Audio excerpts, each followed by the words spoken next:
Trainers and crafters, welcome back to another exciting excerpt from the storybook that is the inaugural World Cup for Cobblemon, run by Novoro right behind me. He's been putting in the back-breaking work to put this together, and we are now at the end of the top 16 round of eliminations here. This is the first round of eliminations, and these are single elimination matches, best of 3, just like we've had in the past, and we're back for more action. Nov, do you want to catch us up on all of the goings on, as these are the last 3 battles we'll be seeing today, the last 3 matches in this top 16, but there have already been 5 matches. How has it been going? Yes, so yesterday, July 7th, we got to see MirageCraft face off against AureusMC. It was 2 singles matches, and in those 2 matches, Squad was able to pick up both the wins, guaranteeing their place in the quarterfinals while sending MirageCraft home. Later that day, we had the PokeRealm face-off against Jornada's Cobblemon, where Jornada's Cobblemon won a double set for Game 1 and then won a singles match for Game 2, and ended up securing all the points they need in order to progress to the quarterfinals and knocked out the PokeRealm. Right after that, we had EV Empire, the first seed team from the group stages, face off against CobbleSouls, the 16th ranked seed. And, as you would kind of expect in those matches of 2 opposite ends of the table, EV Empire came out on top 2-0, securing a double set win as well as a singles win to knock CobbleSouls out of the tournament. And the last match that happened on July 7th was Cobblemon Explorers versus Roanoke, where this was one of the more tense battles, I would say, as it was the only time that there was a match loss, or that there was a Game 3 that we got to see. But Roanoke ultimately ended up coming out 0-2, securing a win in singles and, winning their double set in the 3rd match, knocking out Cobblemon Explorers in the process. And then earlier today, we got to see Cublit's Cobblemon face off against CobbleDex, and it was definitely one of the more intense battles. It was 3 singles matches, with Cublitz initially taking the lead, going 1-0, but then CobbleDex completely turning it around and securing a 2-1 victory in the last 2 singles matches to be able to progress to the quarterfinals and continue their tournament run. Let's go. Oh, exciting stuff. And today we're starting off with a match. You can see on screen we have, I believe it is Tropimon versus Compound Cobblemon. Hopefully I'm correct about that. I believe I'm starting to learn the icons. Yes. You're correct. And we will be having the coin flip take place to decide the first format.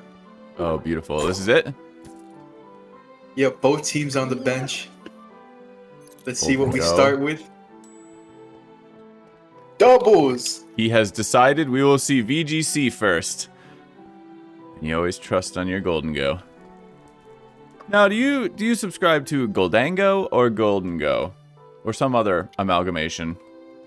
I love saying Goldango. It is that more pleasurable. in the middle. The ang in the middle does, I think it makes it sound a lot more fancy. Goldango, yeah. And then you can say it's Southern, which is also fun. All right, let's get serious. Tropimon and Compound Cobblemon will be facing off in doubles. Nov, do you have any thoughts on an advantage here for doubles on either of these teams? I know you've seen some of these players. Yeah, I'm going to be honest. I feel like Tropimon is the stronger team when it has come to doubles. They performed well in game, but another thing that, should be of note is that Tropimon is one of those teams that likes to hang out after matches end to do friendly battles with everybody. Oh, yeah. And, I ended up hearing an interesting rumor that one of their battlers ended up doing like 6 or 7 back-to-back matches against other players and ended up going completely undefeated. So it's just one of those things that goes to show that Tropimon isn't here to mess around. They're going to be a very scary team, and they have people who are able to put up big numbers. I did hear that story. Who was that, if you don't mind? Do you know which player? Yes, it was Edelius, if I'm not mistaken. Edelius. I remember that name. We have seen them before on stream, and we've also seen Compound Cobblemon. Yep. Very exciting. Well, good luck to both of our battlers here. Yeah. Are you setting up the match? I am currently exchanging team sheets. Oh, beautiful. I'm going to send them your way as well. I have sent them to you so you can kind of so you can start taking a look at what the teams are and share it with the crowd. Do you know which one is which? Music Man is. The top one, R7, is going to be for Tropimon, and the bottom one, Music Man, is for Compound. Perfect. All right, I will share those in the stream chat. There's one Poke Paste that is Tropimon, and this one should be, as long as I didn't get mixed up, Compound Cobblemon. We'll see if I have to end up switching which side these battlers on, but hopefully Tropimon will end up being on the left and we'll be good. This is my nightmare. Yeah, it'll be a quick fix if it's the other case around. That's true, yes. Shouldn't be too bad. I don't like to miss the starting action though. You know, those first rounds, the leads, oh, they're heated. Gets very exciting. Let's take a look at these team sheets. It looks like for Tropimon, we're seeing an Amoonguss, Goldengo, and Talonflame, which is going to be shown on both teams here. Oh, and a Primarina as well. So there is actually a core 4 that are matching. However, the difference is a Mouseape for Tropimon and a Hitmontop and Gastrodon for Compound Cobblemon. Now, Gastrodon doesn't seem like it'll be extremely helpful in this matchup. More of trying to help against maybe a Palafin or some other strong water type. It, of course, can help against Primarina, but I'm not sure how impactful that would be in this matchup. And, oh, interestingly, this is something I haven't seen in this tournament yet. The Goldengo for Compound Cobblemon is rocking a weakness policy, which could be really impactful, actually.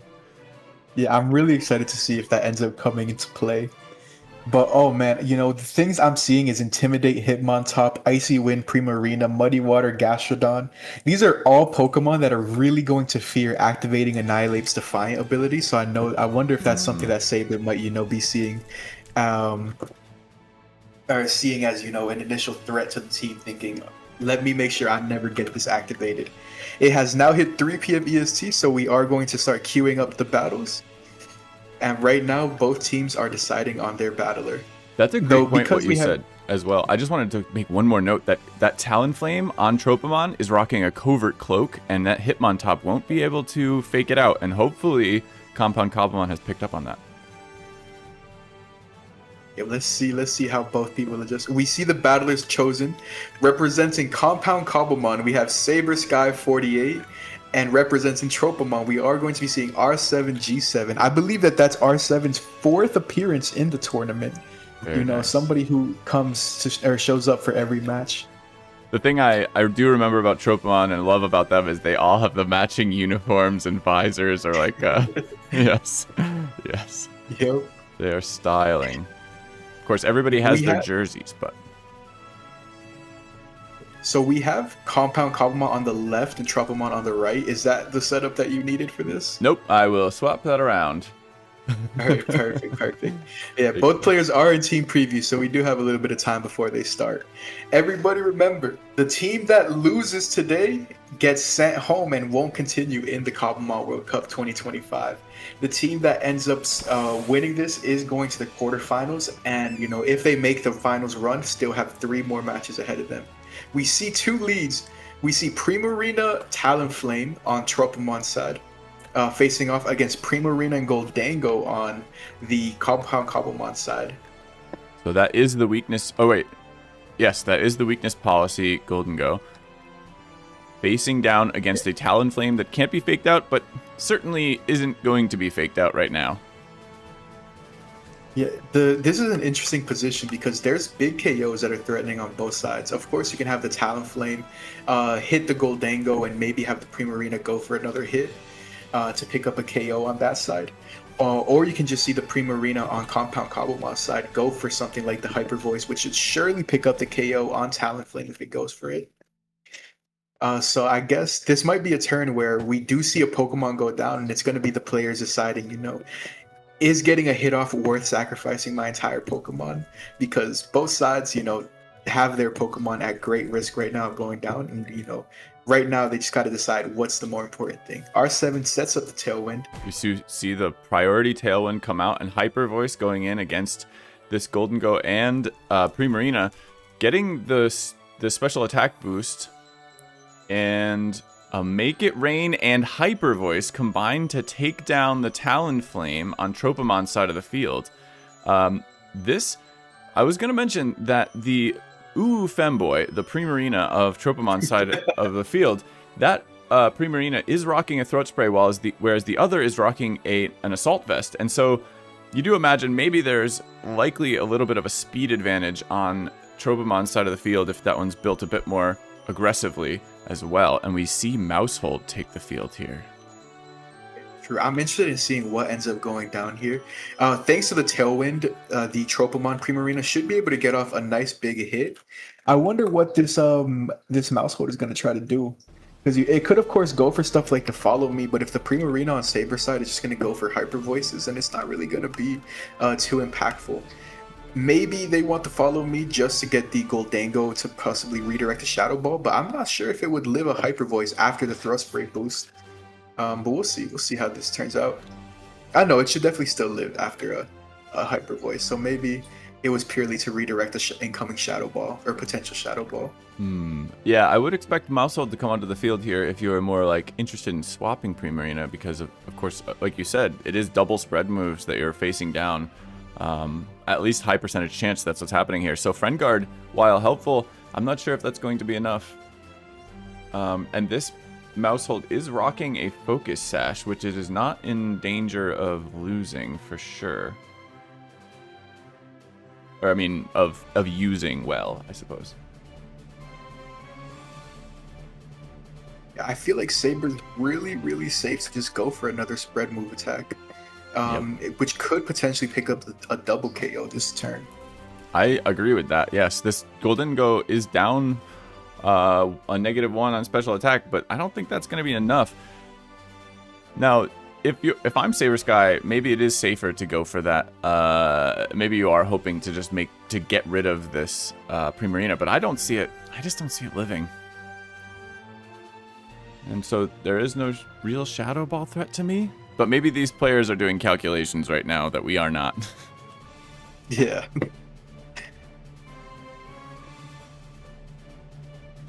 Man, Primarina has been one of those Pokemon that's just always picking up in usage. I think every single team that we're going to see moving forward is going to be using Primarina, because it's just really showing itself off as one of the bulkiest plus heaviest hitting Pokemon in the entire format. You know, threatening the Talonflames that are so omnipresent, threatening the Dragapults that were all around for a lot of the group stage matches. It's just really carving its place as probably the most reliable answer to any sort of offensive teams that you might see in VGC. The nice thing about it too, as well, in Cobblemon's meta right now, the limited meta without TMs and such, is it has one of the best movesets for sure. Having both Hyper Voice with Liquid Voice access, having Moonblast, we do see an Encore come out from Mousehold into the Eevee. It must do an Encore. Hydro Pump instead of a spread attack goes into Goldango and takes it out. Hyper Voice also goes in, and that was the Eevee. This Primarina, this Assault Vest Primarina on the left side of the field, is locked into Hyper Voice, which allows Femboy and Divorcing to survive on the other side of the field. And a Hitmontop comes out facing down these 22% Primarina and 52% Mousehold. Now, oh man, interesting. That was a big Hydro Pump to go into that Goldango, because Hyper Voice wouldn't have been able to pick up that kill. But if you would have missed that Hydro Pump, it would have really set your team back. But being able to pull that off is real nice for R7 to be able to pick up the KO and, you know, make sure that he always knows what the Primarina on the opposing side is going to be going for by locking it into Encore. Indeed. I think this is also a really good, while you're threatened by Fake Out here, I wonder if this Primarina lives a Fake Out and Hyper Voice. Apparently Tropimon doesn't believe so. We get Simian Ape onto the field, taking a Fake Out, becoming immune. Another Encore goes into Aries, and this time that Hitmontop is locked into Fake Out. Encore is pulling its weight as Mousehold is down to 5% health, and the Ape over there is standing strong at 85%. That was an incredible play, because now that Hitmontop is practically nullified for the remainder. of its time on the field, not thanks to being locked into fake out. And not only does he conserve a Pokemon in the back that he may want to, either sack later or see if he can bring some utility out, but he got the Annihilate to take and a free beat up and a Rage Fist. Oh my god. Yep, that is what is that? Base 300 power Rage Fist, I believe, into the Primarina, removing the Assault Vest Primarina. Pretty much single-handedly, let's be honest. And this Hitmontop is going to sit through this fake out. I mean, this Encore, it seems, as Follow Me comes out. Acrobatics with the gem goes into Mousehold, so the gem is off of this Talonflame, but Mousehold is down, and the Talonflame also goes down as Simian Ape is able to pick up another KO. Hitmontop, I believe, will be coming out of its Encore this turn. Nope. I've still got one more fake out in it, but that's not going to be enough. That was incredibly well played by R7. He positioned everything immaculately. Yep. Phenomenal win there. So we do go 1-0 for Tropimon on this, or sorry, we go to 1-0 in the set of 3, as each VGC match is a best of 3. So these trainers will be battling at least one more time with these same team sheets, and we will see them face off again momentarily once they're ready in their team selection again. Now, that might have been one of the best played doubles battles I've seen so far by R7G7. After watching that, I'm genuinely in awe of the plays that he made and the way he was able to position himself around on the battle. I feel like you could easily rock that same strategy over again because it was so successful and it felt so dominant. It looked like once that Hydro Pump landed into Goldango, I just couldn't really see anything materializing for Saber Sky. That's what I was gonna say. Afterwards, with the Hydro Pump, I do think that like everything else was very much on lock. Oh man, I'm curious to see how Saber Sky ends up adjusting to this in this next match. Indeed. That Hitmontop I do feel like is in a bad position against this team, but compared to most teams that we've seen them go into. But we do see the lead with Hitmontop and Goldango on the Compound Cobblemon side of the field, and on the other side, facing down that Mousehold with the Focus Sash, and this time a Goldango, which is rocking a Life Orb. So Weakness Policy Goldango is on the left side of your screen, and Life Orb Goldango is on the right side. Now, both of these teams do have access to Tailwind. It's not obvious to me which of these would be trained to be faster in terms of Goldango, but I would expect the Weakness Policy Goldango to be a bit bulkier, so I wouldn't be surprised to see the Life Orb Goldango on the right side of your screen outspeed here and potentially KO in a single hit Pluto. I mean, the Follow Me redirect is also something to really be wary of. We saw this Mousehold put in a lot of work. Let me quickly check priorities. Do you remember if Follow Me ends up going before Fake Out? It does, I believe. But also, I don't know if I'm R7, I don't know if I leave Mousehold in because of the Focus Sash, but we'll see here as Follow Me does go out. It becomes the center of attention. Primarina comes in for the other Goldango. Shadow Ball into the Primarina. That is an Assault Vest Primarina. Eats it up, 32% damage. And we see actually a close combat goes into Mousehold, bringing it to its Focus Sash. Nicely done by Saber, knowing that Mousehold is going to be very annoying to deal with. By bringing it all the way down, Saber's very free to just go for something like the Hyper Voice, of course, chip the Goldango as well as take out the Mousehold this turn. Very true. This, I wonder if you preserve Mousehold, but you also maybe preserve Hitmontop, as you did get that defense drop here. And of course, rotating Intimidates is going to be highly valuable. I wouldn't be surprised if we see more switches here. And we have Jeff Pesos, I just realized, which is a phenomenal name for a Goldango. Absolutely. I love how both teams have nicknames this time around. Yes. We see a wide guard come out from the Hitmontop as Encore goes into the Hitmontop. Daring and nasty plot from Goldango over here. A Hyper Voice does come out, only bringing Jeff Pesos down to 63%, and this Goldango is at +2 special attack now. It's gonna threaten a big make it rain on the opposite side of the field. Yes. Oh, it can't because this Hitmontop is locked into wide guard. We can that's still true. see Shadow Ball doing a lot of damage though. Yes, and we have seen that he's not afraid to click Hydro Pump here. The other moves that it has are Moon Blast that it can use in a wide guard situation. Yeah, it won't be able to get that Throat Spray activated this turn. Unless Saber, for whatever reason, ends up switching out. But I don't think you make that gamble right now, especially after you saw that the Hitmontop refused to switch out when it was locked into Fake Out last time. Oh, but he does. And now there's a prediction going on here. Shadow Ball does go into Eevee, taking it to 5%. An important live. Moonblast goes out and removes it anyway. A double up into the Primarina as Pluto comes onto the field for free. And Ares comes back without the Encore. Very nice. Very nice to see.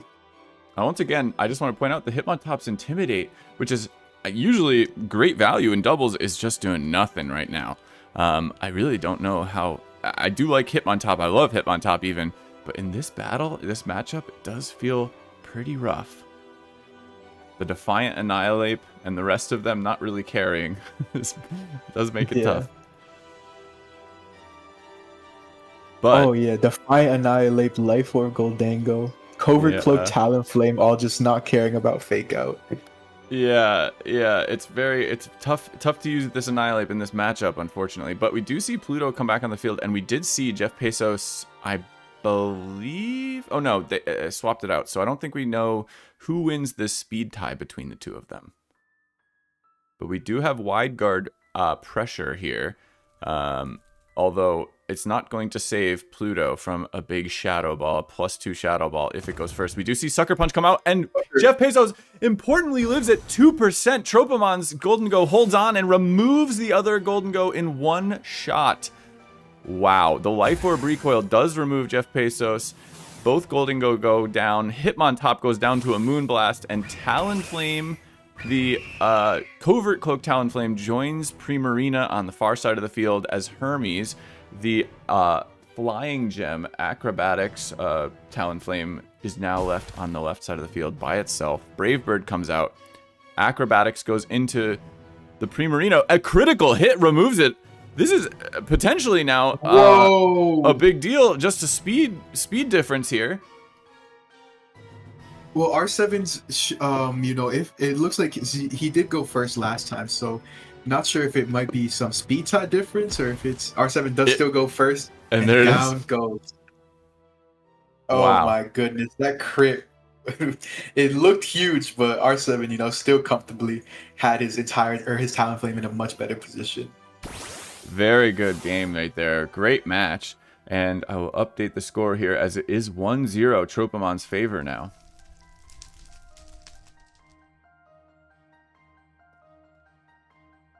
So we saw some incredible plays there. I always wish, honestly, that we'd get even more matches with these teams because it is always so interesting to see people make their adjustments. And we will see a pick for the next format of whether it'll be singles or doubles from Compound Cobblemon. The loser of that round, of that point, will be choosing the next format, singles or doubles, and we will be back onto the battlefield very shortly. Yeah, if Compound chooses doubles, Compound can't afford to lose the next set, whether it's the best of one singles or the best of three doubles, or else it means that it's over for their tournament run. So I'm sure that they're going to take a long time to figure out exactly. Nope, they got it straight there away. It is. Doubles. Celtic calls it out. It is doubles. We will see more VGC as Adilius steps onto the field for Tropimon, already in place, very ready to go. And this is the player we were talking about going undefeated against many different players from different teams, correct? Yes, you're correct. This is, one of the heavy hitters for VGC right now. Oh, I think Tropimon definitely celebrated when they saw that doubles was picked. But, if Compound is confident in their doubles battlers, we could still see a really, really tight match. I do actually believe that Idilias fought 2 Compound Cobblemon battlers during, those friendly VGC matches. So I wonder if they're going to have any sort of replay going on.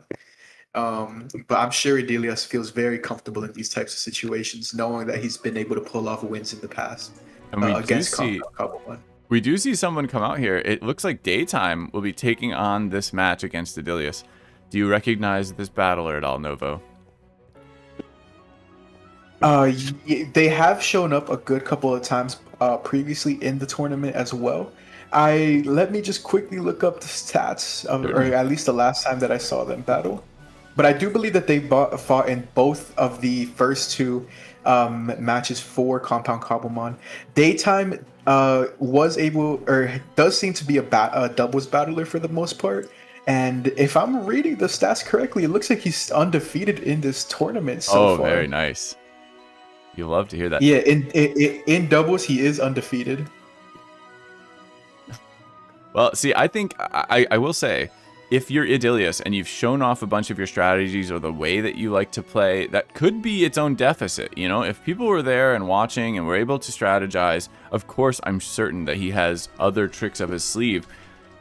But you do wonder, if you get somebody's rhythm a bit and you get what they like to do, you figure out how they like to play when, you know, the chips are down, when their back is against the wall, whatever it is. That can be extremely valuable in terms of information gathering.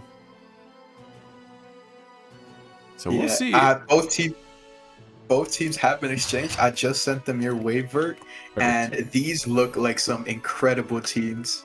Let me know when you shared it with your chat so we can kind of start going over. But yeah, one moment. The first thing I noticed was Edelius's team sheet name, the Ballad of Matt and Micah, with a nickname theme to go ahead.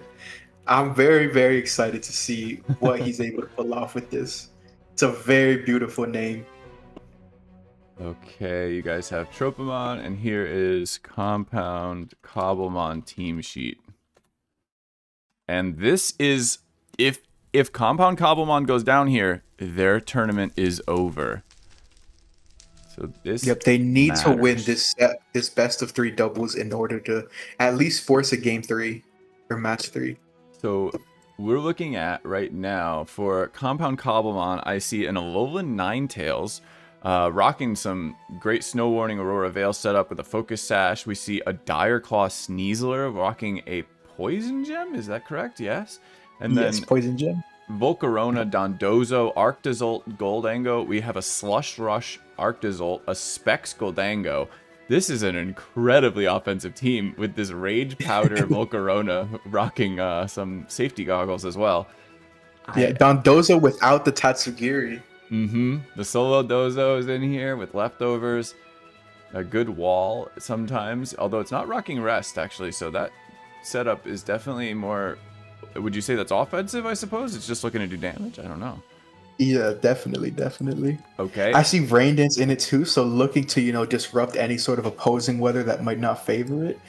And while on Edelius' side, one thing I noticed was the Sunny Day Whimsicott. So even though he doesn't have, a Sunsetter like Torkoal, he has 2 Pokemon that really do appreciate the sun in Volcarona with Heat Wave and the Hisuian Typhlosion with Eruption, Overheat, and stuff. Oh, that was scary. Hisuian Typhlosion with Eruption is maybe the hardest hitter in Cobblemon right now, especially with a Prankster Tailwind setup. That can be extremely dangerous. We are off to our first battle in this best of 3 match, though, as Compound Cobblemon is sending out their Sneasler and Dondozo to start versus a Tinkaton and Hisuian Typhlosion. This Tinkaton is rocking a Focus Sash, the only Pokemon we didn't really talk about at all. Rocking a Focus Sash. It's rocking Fake Out, Knockoff, Play Rough, and Gigaton Hammer, threatening some very large damage and a poison immunity. Yeah, this Tinkaton has I've seen Tinkaton rise a lot in usage too. I'm personally not fully convinced by it, but I have seen people who are comfortable rocking Tinkaton pull off some really good victories with it. Just at a glance, sometimes I feel like Tinkaton's power is underwhelming, but when we see it on the right hand, it does insane damage. Oh my goodness, that was an insane turn 1. Let's catch up. We get a fake out. We get a fake out from the Tinkaton into the Dondozo, stopping it entirely as a taunt from Sneasler goes into the Tinkaton. I'm not sure if maybe they were expecting a swap and they were thinking I could taunt the Whimsicott that's going to come onto the field. But Sneasler is now going to be outsped by this. Is that correct? Yeah, it's getting outsped by this Choice Scarf Hisuian Typhlosion. There is no more fake out pressure, but it will be the first thing to go on the field on the next turn. And we do see now Gastrodon comes in, redirecting and protecting the Hisuian Typhlosion from any wave crash or anything like that. And look at that, the wave crash does go in as Eruption removes the Sneasler. An incredible play. That was a perfect turn 1 and turn 2 from Idelias, showing why he's one of the battlers that should be feared in this tournament when it comes to doubles. Absolutely. That was insanity, man. That was incredible. And now we see Alolan Ninetales. This is a Focus Sash Alolan Ninetales. Definitely still threatened by this. This Typhlosion is not in the sun anyway. So while there is a defense boost on the field, I'm not sure that that's going to save this Ninetales other than its Focus Sash. And this, actually, this Gastrodon is also threatening here, as I'm sure it's rocking Earth Power. It is. And it does have a boost already. A special attack boost. This is not looking like a good situation for Daytime. Not at all. I feel like right here, I don't even think that maybe you have your Alolan Ninetales freeze dry into Gastrodon and hope that that's enough to pick up a KO. I don't think it would be worth trying to even set up an Auroraville because you're just going to have too few Pokemon on the field to really do anything with it. Dondozo already going to be below half health likely at the end of this turn. Typhlosion's so free to just keep spamming eruptions. There's really nothing stopping it right now. And oh man. Yeah, this is a very tough situation for we do see the eruption come out. The Focus Sash does keep Ninetales on the field. Freeze Dry does go out and it does one-hit KO. That does remove the oh, but it's an order up instead of Wave Crash. If he had gone for the Wave Crash, predicting the one-hit KO on the Gastrodon, he would have gotten 2 KOs there. That could have been a massive turn there. And Daytime in chat is recognizing the misplay there. If they had Wave Crashed, that would have been potentially a game turning around moment.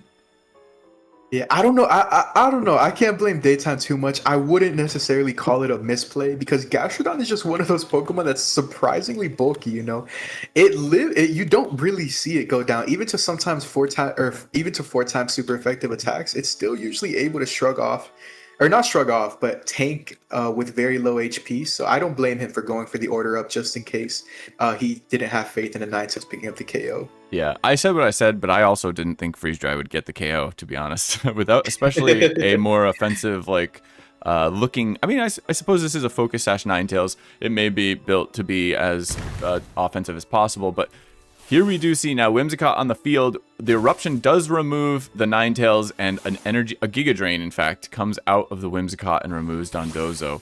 And all that is left is a Slush Rushing Archidazole against 4 Pokemon left, I believe? Yeah, the Whimsicott's probably going to go for... Yeah, Sunny Day to cancel out Slush Rush. Typhlosion goes first. Or Sun Boosted Eruption should pick up a KO. And there it is. And it does. As you said, there it is. The Prankster Sunny Day comes through in the end. And you know, you often think like, oh, lead Prankster Sunny Day will help out here. Of course, the Ninetales in the back can always turn the sun off. But, you know, if you're going to be turning it on during the turn with Prankster, so scary. And it comes in at the end, which is even scarier, in my opinion. Okay, we got a lot of very cheesy trash talk in chat. I don't know how to read that. Oh, man, we love to see it. But hopefully Daytime does come back and turns this into a terrifying nightmare. The dream for Adelius, of course. That opener, the 2 first turns of that match were a dream. But Daytime could turn it into a nightmare in this next match. I do believe that this is still on the line, and I hope to see Daytime push it to a Game 3.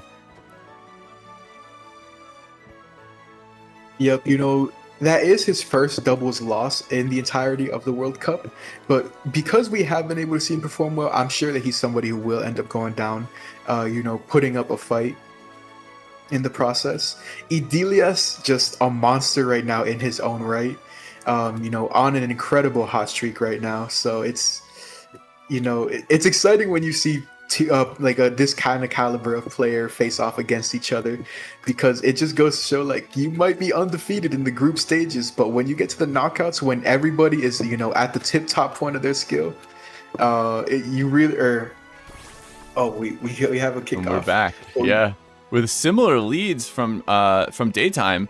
Same thing with Sneasler and Dondozo. And remember, there was a prediction, I think, on that last first turn with Sneasler going for the taunt on a Whimsicott coming in. But this time, Whimsicott is already on the field. The taunt is there for the taking if he wants to go for it. But this Whimsicott will be able to go first.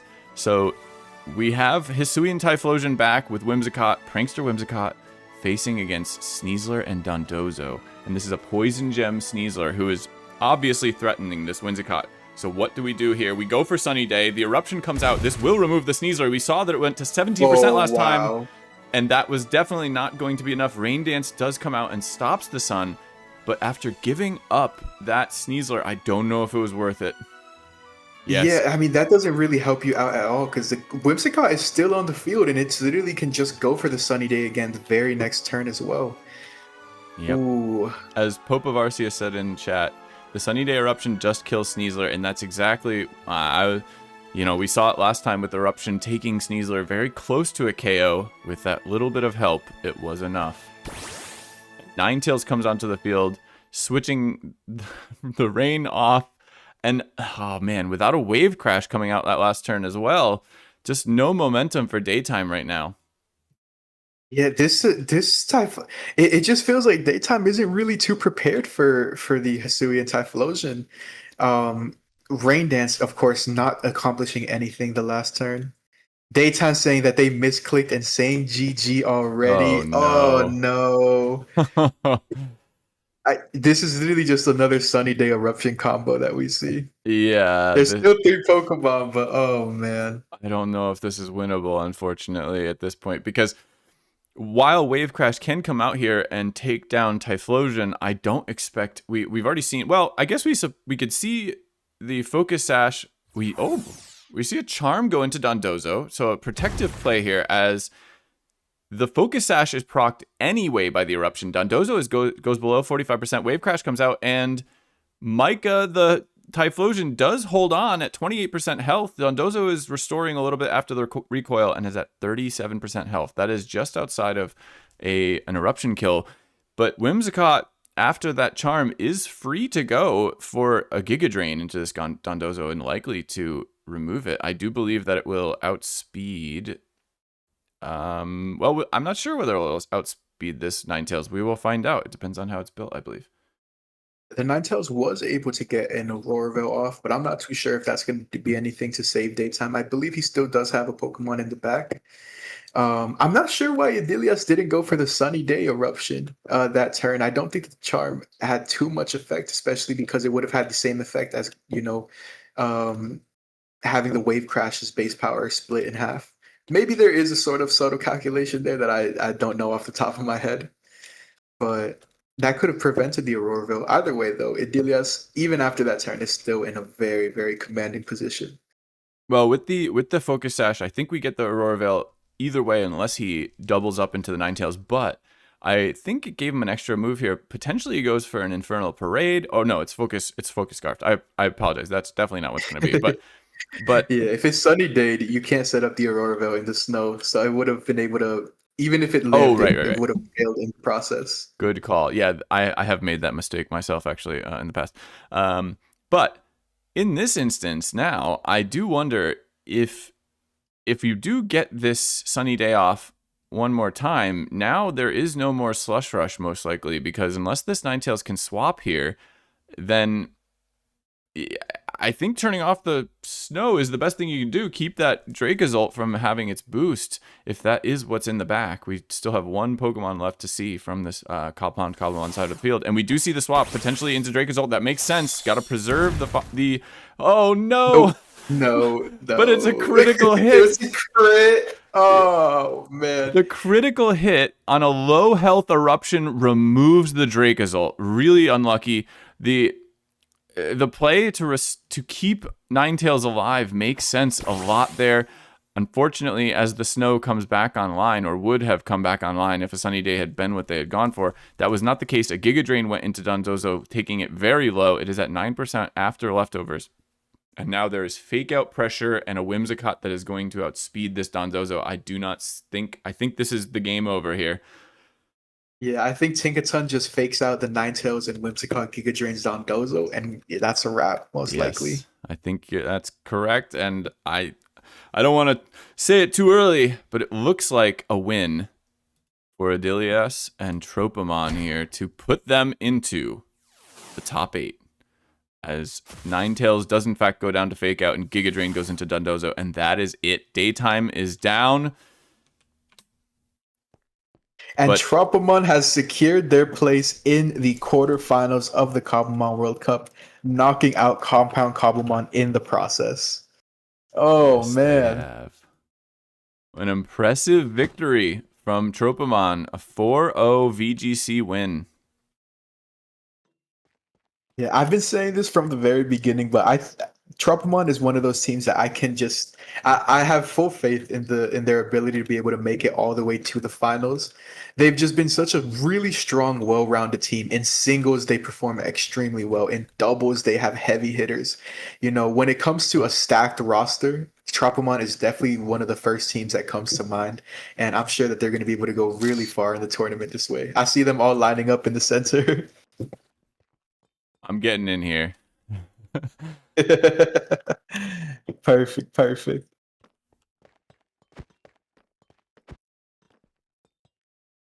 I did record this whole match too. I will send it to somebody on their team if they want. But sounds good. Oh, very cool. Very cool match. Compound Cobblemon, good fight. Unfortunately, it sounds like there were some misplays. Daytime meant to wave crash, turn 1, not rain dance, which makes tons of sense, honestly. The rain dance I don't think made very much sense, and that's unfortunate. You hate to see that, but it's better than a disconnect, you know? Sometimes you have a misclicked. It is a part of competition, and it does happen, as sad as it may be. Yeah, but... Oh, sorry, go for it. Oh, I mean, I was just gonna say, and otherwise, it is what it is. That's it. That's a massive victory for Tropimon. We will see them in the next round, and we'll have our next match. When is our next match? Actually, Our next match is in about an hour. I believe it's going to be Planeta Cobblemon facing off. Oh no, never mind. It's going to be AureusMC facing off against DexMasters at 4:30 p.m. EST. Yes, indeed. We will probably have a short intermission at some point here, but first, let me play, while you're still here, let me play you a nice little trailer quick. Also, I have to restart my music, apparently. Sounds good. Could also potentially do some...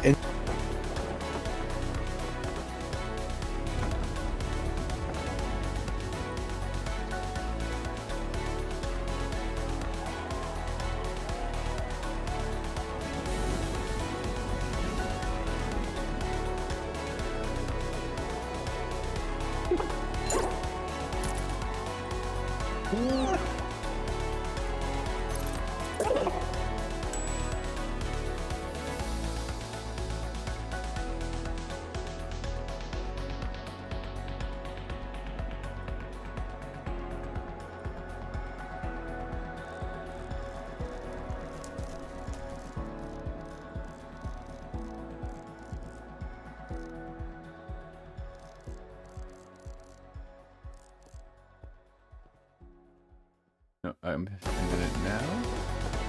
And it's us again. It's you again.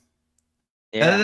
Celtic and Ironheader, welcome to Discord. Welcome to the Cobblemon World Cup, and thank you so much for your incredible performances during this competition. I'm sorry to see you guys going home, but do you want to tell us about how you feel about this last match? Of course, a bit disappointed to have lost, but like we were kind of ready for it to go down this way because we knew Tropimon was like a very, very serious opponent. Like when the seeding fell, we were hoping to not have to cross them, and in the end, it happened. So yeah, we kind of knew it would be very, very difficult. and Wait, what happened? unfortunately, Oh, hi. we did end up against them, and unfortunately, we lost. There's been a bit of bad luck on our side, but not only that, it happens. Congratulations to Tropimon, and we hope I will be personally rooting for them all the way into the competition. Well said. And I love to hear that. And of course, as Novo has said, they are an incredibly scary team and looking extremely powerful. It makes sense what you say. And that's just the way it goes sometimes, is there is an opponent that you're like, oh man, you know, like if we meet them soon, maybe we, you know, if they're going to be the ones that are going to be pushing to the end, then it could end our run early, even though we might be able to push further still. And was there anybody on your team that you feel like was a standout member in any way, whether in sportsmanship or in resilience or in terms of just pure sheer dominance? Was there anyone you wanted to give a shout out to, or even the whole team? I'd like to hear all the team members. During the whole competition, I think the whole team gave their all, but very clearly, the biggest shout out that I would like to give is to two of them that are actually here with us in VC, is Iron Header and Saber, because they've been on the front for all of our battles. They've been our most active members in trainings, and I think without them too, we would never have gone that far. So yeah. If there are two that I want to give a shout out, that's those two. Phenomenal. Yeah. During the whole World Cup run, I would say it was very entertaining for me. When I saw my name on the top 20 in singles, I was like, yeah. Let's go. I was surprised because I went 2-1. I beat the guy that was above me first game. Beat Poketon. Thought I threw that one, and I lost to Aether.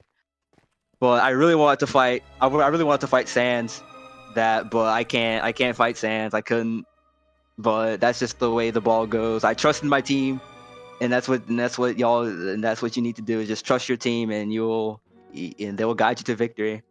Absolutely. And I hope you guys had a wonderful time in this first here Cobblemon World Cup, and I hope to see you all in a future World Cup as well. We are, this is just the beginning. And your storied past begins now. Yeah. And I gotta say one more thing. Sans, if you're watching this, try again. Sans, if you're watching this, I want my battle. I want to sell the score. I want to sell the score. Iron Header, I want to sell the score. Could you step out into the middle of the field for me for a second here? If you're present, okay. Yeah. Could you step here and say that? Where's Sans? Is Sans online? Yeah, Master Sans is online. We actually have both Iron Header and Sans online. Let's not mince words here, There's 50 minutes until the next match even begins. Let's mince Pokemon, not words. What was that, Saber? Yeah, I've always wanted to fight Sans. I want to see the true power. I want to see the levels to this game. Oh, yeah, it looks like Sans is says in. He wants to fight too.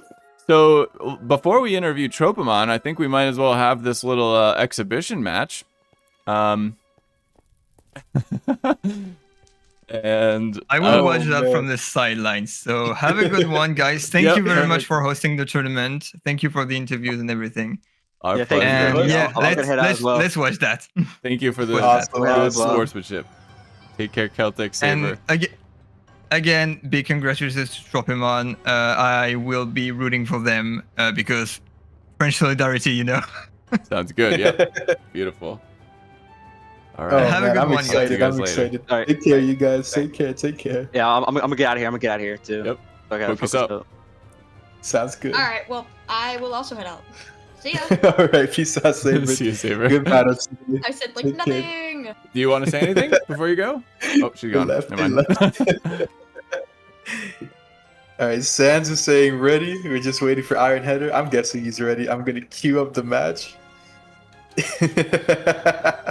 I find it really funny that he challenged you. Let's see if he's pull off a win. We have a nice exhibition match here, and I see Extreme Eagles did have that question. I will be asking that to Tropimon, is what we'll have to do. Yeah. Don't worry, Extreme. We'll talk to them later. But for now, we have an exhibition match between Master Sans of Tropimon and Iron Header, who would have been the third battler, I assume, for Compound Cobblemon, but that's not where we went. We saw the second Yeah, Iron EGC Header- instead. Yeah, I know Master Sans. I think he has fought all 3 of the singles battles that have shown up for Tropimon so far. Okay. Iron Header, I think, has also has also done all the singles for Compound Cobblemon. So these are both the singles experts on both their teams, ready to face off against each other. Right now, they're just queued up. I love the fact that Iron Header had like a rival in his head, just ready to go. Was like, okay, this is the person who, like, if I could take them down, then it would be all worth it, kind of thing, That's He wasn't here for the interview. He was here to publicly exactly. call out, so- Yes, absolutely. Yep, I'm here to make a call out. That's it, and I love that. That's the best part of about competition. I gotta sneak my way. I've already thought about it. I gotta see if I can sneak my way into this tournament next time by, like, just make a second Minecraft account. Is this allowed, Novo? Is this allowed? Can I make a second Minecraft account and just hide myself out on a server and see if I can earn a spot? I haven't heard anything. If you have a completely second alias and nobody ever finds out, baby. Oh, beautiful, baby. beautiful. Yeah. We'll see that next time. Yes, Bert. Okay. Wait. Is that allowed, you're saying, Saber Sky? I can do that? I hope that's Is the Saber case. Sky in alt? Yeah, right. Saber Sky's just like, I'm part of the. That'd be really funny, actually. I don't know what stream delay what they were referring to, unfortunately. But we see Coquettes versus Fast King as a. Oh, we get a switch right away. Yeah, say what you were. Oh, okay. I'm not sure what you were referring to then, but. Okay, help me out here. What just happened? We just lost Galarian Slowking as Primarina comes onto the field to take a knockoff from this Don fan. Hisako saying it's not a rivalry. Master's at the top of the league while Iron Header's just getting out of Pallet Town. Dude, Hisako is talking crazy right now. We see Hyper Voice come out from this Primarina into a Pan Orasan Toxapex. It is a critical hit. And the eject button goes off to switch in Torkoal as the drought is brought on to the field. Interesting.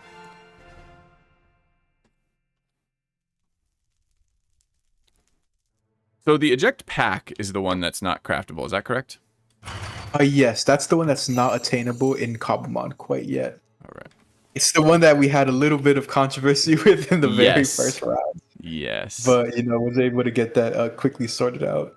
And this Regenerator Toxapex, now it all makes sense as it comes back onto the field full health after the crit. And now we have a In the Sun, Primarina and Toxapex. Primarina switches out for Galarian Slowking as Toxapex also switches out, almost predicting into a shiny Ceruledge, which of course, the shiny you cannot tell at all that it's shiny, except for the eyes. Yeah, we got Chocolate Bread ready to probably set up a Swords Dance.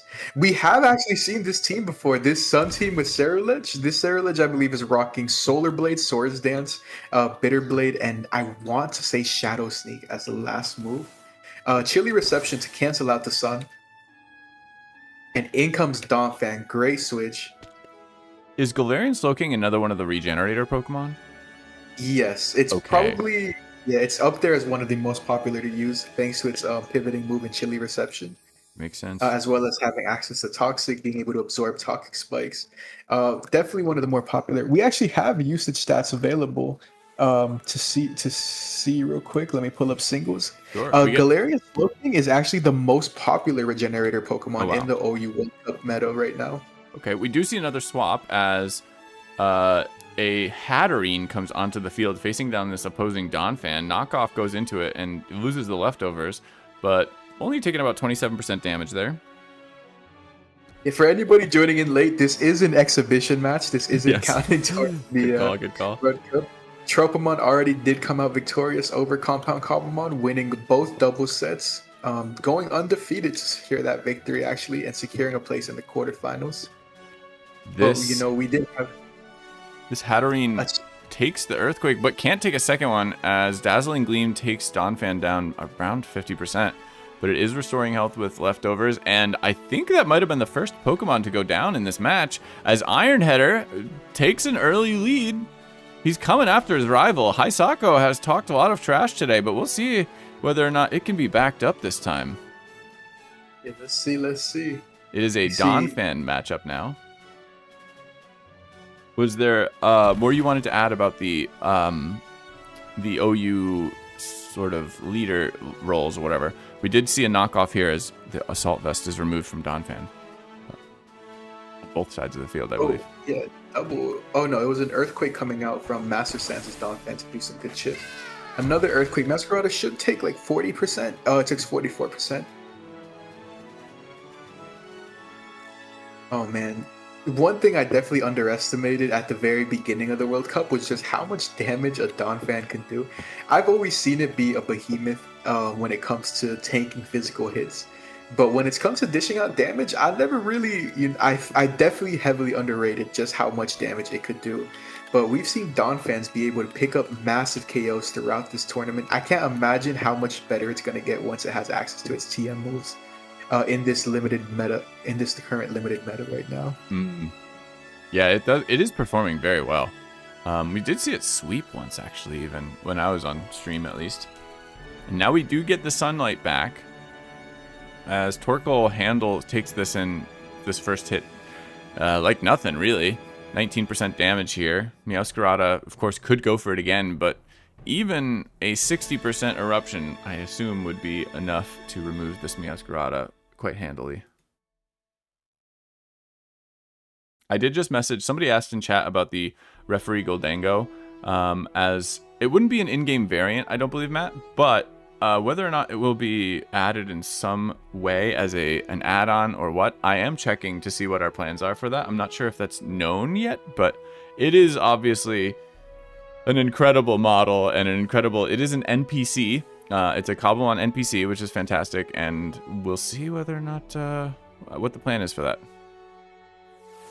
Sako, why is the live music so epic? I want to cry. I'm sensitive. I want to give showing his vulnerable side.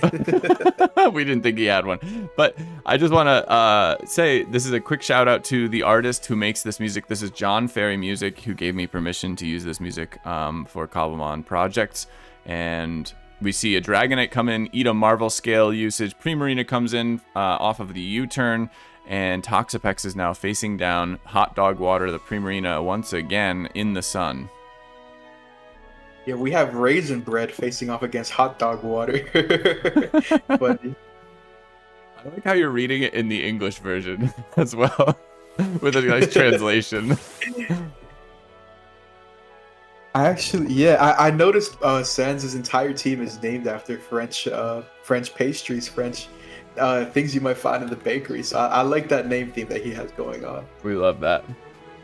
That is a nice, mid-game snack break. And Toxic Spikes do go out here from the Toxapex, and Psychic comes out against the Toxapex, and it does weather it, but it's down to 25% health now.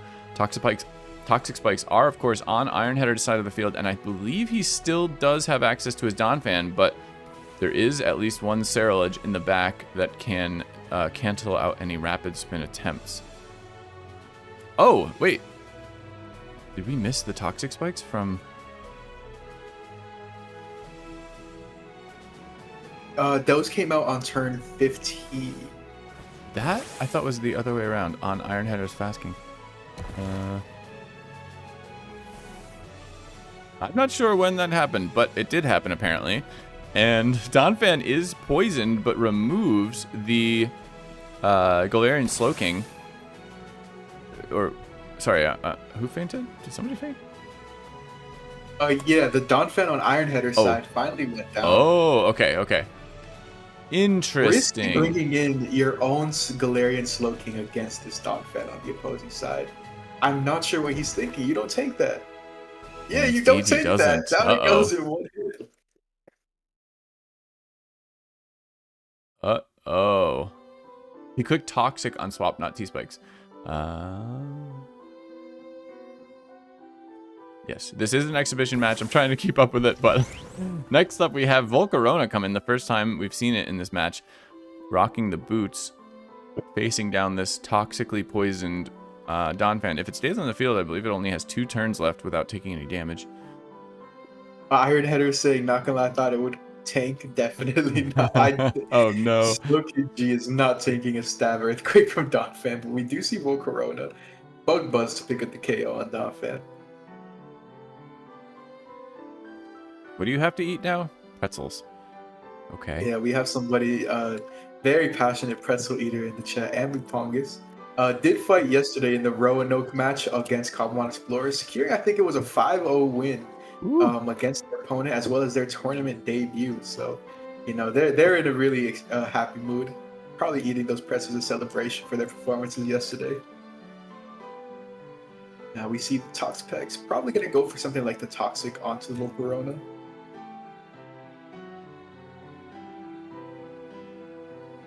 Volcarona named Corona. Phenomenal. UD goes up. Toxic. Is it Lumberry? Somebody said Lumberry, but I doubt it. I think we already Yeah, saw no, that Lumberry. it avoided the spikes, so. Oh yeah, you're right, you're right. This Volcarona is now on a time. Oh, maybe we see it go for Hurricane to try to pick up the KO on Toxapex? Because Bug Buzz and Fiery Dance aren't going to do anything to it. It seemed committed to staying in. Really up. Also, I just want to make a note that if Iron Header goes down here, this is the ultimate villain arc here. You know, if you challenge your rival, the one you see as your rival, the person who you've been, you know, you've got their poster on your wall and you got the eyes slashed out or whatever, I'm sure, you know, everybody understands what I'm talking about. But this, if Iron Header goes down here next season, next time around during the World Cup, I would expect to see some incredible grudge matches and potentially a good rivalry bloom, you know, even if it's mainly one-sided. We do see the Bug Buzz come out, not enough, as Recover goes into the Toxapex, taking advantage of this position.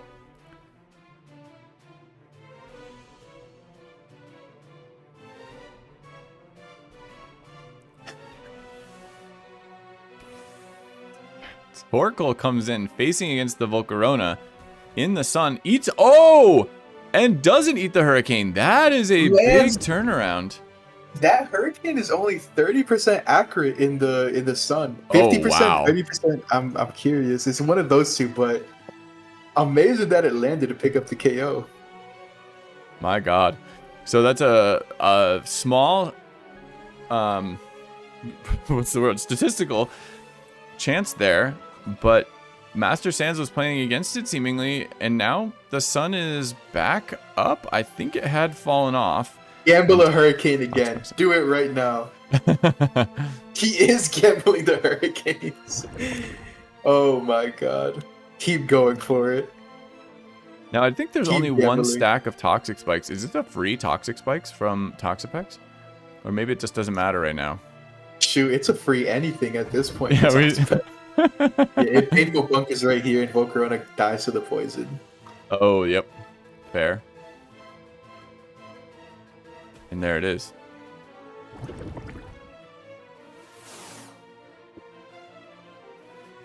Never stop gambling. You see in chat. Okay. Meowscarada comes back, threatening this Toxapex who protected last turn much more. Dude, this Toxapex isn't. Yeah, this Toxapex is gonna sit on Masquerada forever. But we do see Ceruledge come out instead. Is it gonna activate Weak Armor? It does activate Weak Armor.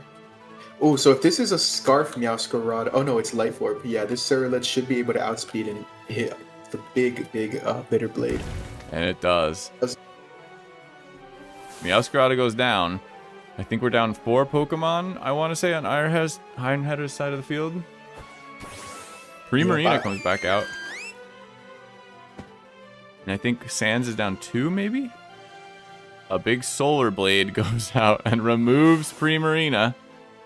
Down it goes. I love seeing strategies like this. Just love it. And I believe this is Iron Header's last Pokemon.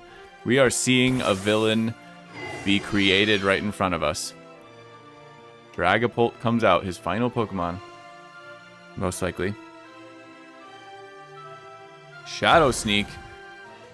Just below 50%. That could be a damage roll. Hard to say. Phantom Force from the Dragapult. Will he swap? He does swap, hoping to eat the dragon. Oh, the Phantom Force goes into the D-Marvel scaled Brioche Dragonite. And now Dragon Darts comes out and removes Dragonite. It is not choice item to this Dragapult, so it is able to swap up here. And if it outspeeds, which of course it did lose its... Oh, it does still have the priority. It wasn't a damage roll, and it removes the Dragapult. Sans wins it. Sans wins. Oh my goodness. Sans Well brings home the win. After Ironheader came in here challenging him, I'm glad he still went through with it to fight. You know, he acknowledged Sans as the ultimate opponent for him to face. So I'm glad he got that opportunity. Ironheader saying thank you for the match. Ironheader, a very good sportsman. We heard them in chat. They were just joyful to have this competition, and I love that. no villain for you yet. Well, I'll be waiting. I'm a fan of villain arcs, okay? Now, let me get some people in. We have Idelias and R7, the battlers from today, currently waiting in the lobby. I'm going to drag them right in. Wonderful. Hello, hello. Hey everyone. Hello. How are you guys? The Sorry, two battlers from today. How do you guys feel after securing a place in the quarterfinals? We feel great. This was such an anticipated matchup with Compound. We like a lot of the people who are in Compound, so we were thrilled to play these guys. And yeah, the fact that now we are in quarterfinal, obviously we are very happy. Heck yeah. Yeah, congratulations to both of you. Some excellent games being played. Now, Idelias, I have heard a lot about you through lore, through legend. Do you want to speak to how you sort of took on a bunch of exhibition matches, apparently, in the shadows of non-competitive play and then destroyed everyone? Is that what I heard? Is that correct? Yeah, so I think it was yesterday or 2 days ago. After the match, I played some exhibition matches with some players of the World Cup, and well, for me it was it was good because for the 6 match I've played, I won the 6 matches. So with this match, I gained some confidence. For today, it was pretty useful. That's gotta feel good. Now, R7, in your match, was there anything that stuck out to you that you felt like helped you turn the tide most? Every single read I did with Anchor, every single time he basically just make you win every single time. It was so good to make Anchor there. I'm so happy of that.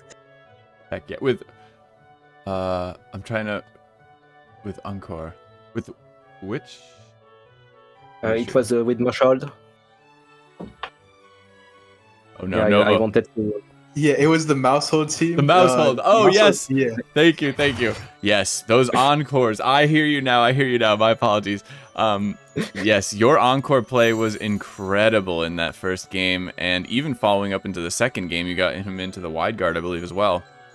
That was incredible to watch. I think I would have preferred to lock the Edmonton on a different move, but it was still really great to lock him on wide guard. Mm-hmm. Yeah, no, I mean, honestly, just having control of that Pokemon, and we were talking about how Hitmontop was already in sort of a tough situation with your team, with your Defiant, Annihilate, and with the other, your 2 special attackers in Golden Go and Primarina, so you locked it down hard, it seemed.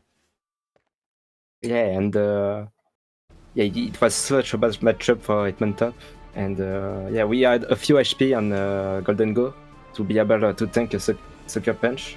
Mm-hmm. So yes, that's really saved that at the end. Oh yeah, I remember you had a 2% Goldengo. Yeah. Yep. Now I have a question from chat. I think I have 2 actually. I have at least 1.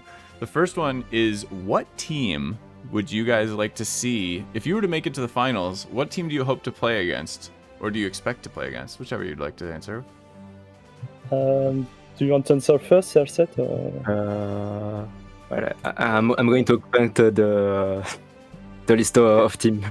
That's fair enough. Yep. Who can face in final? Well, well, we at least want to face CobbleDex in semifinals to have a French semifinal. Ooh, okay. CobbleDex French semifinal versus Tropimon.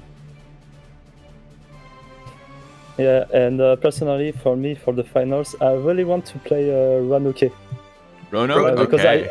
I think it will be a pretty good match against both of our team.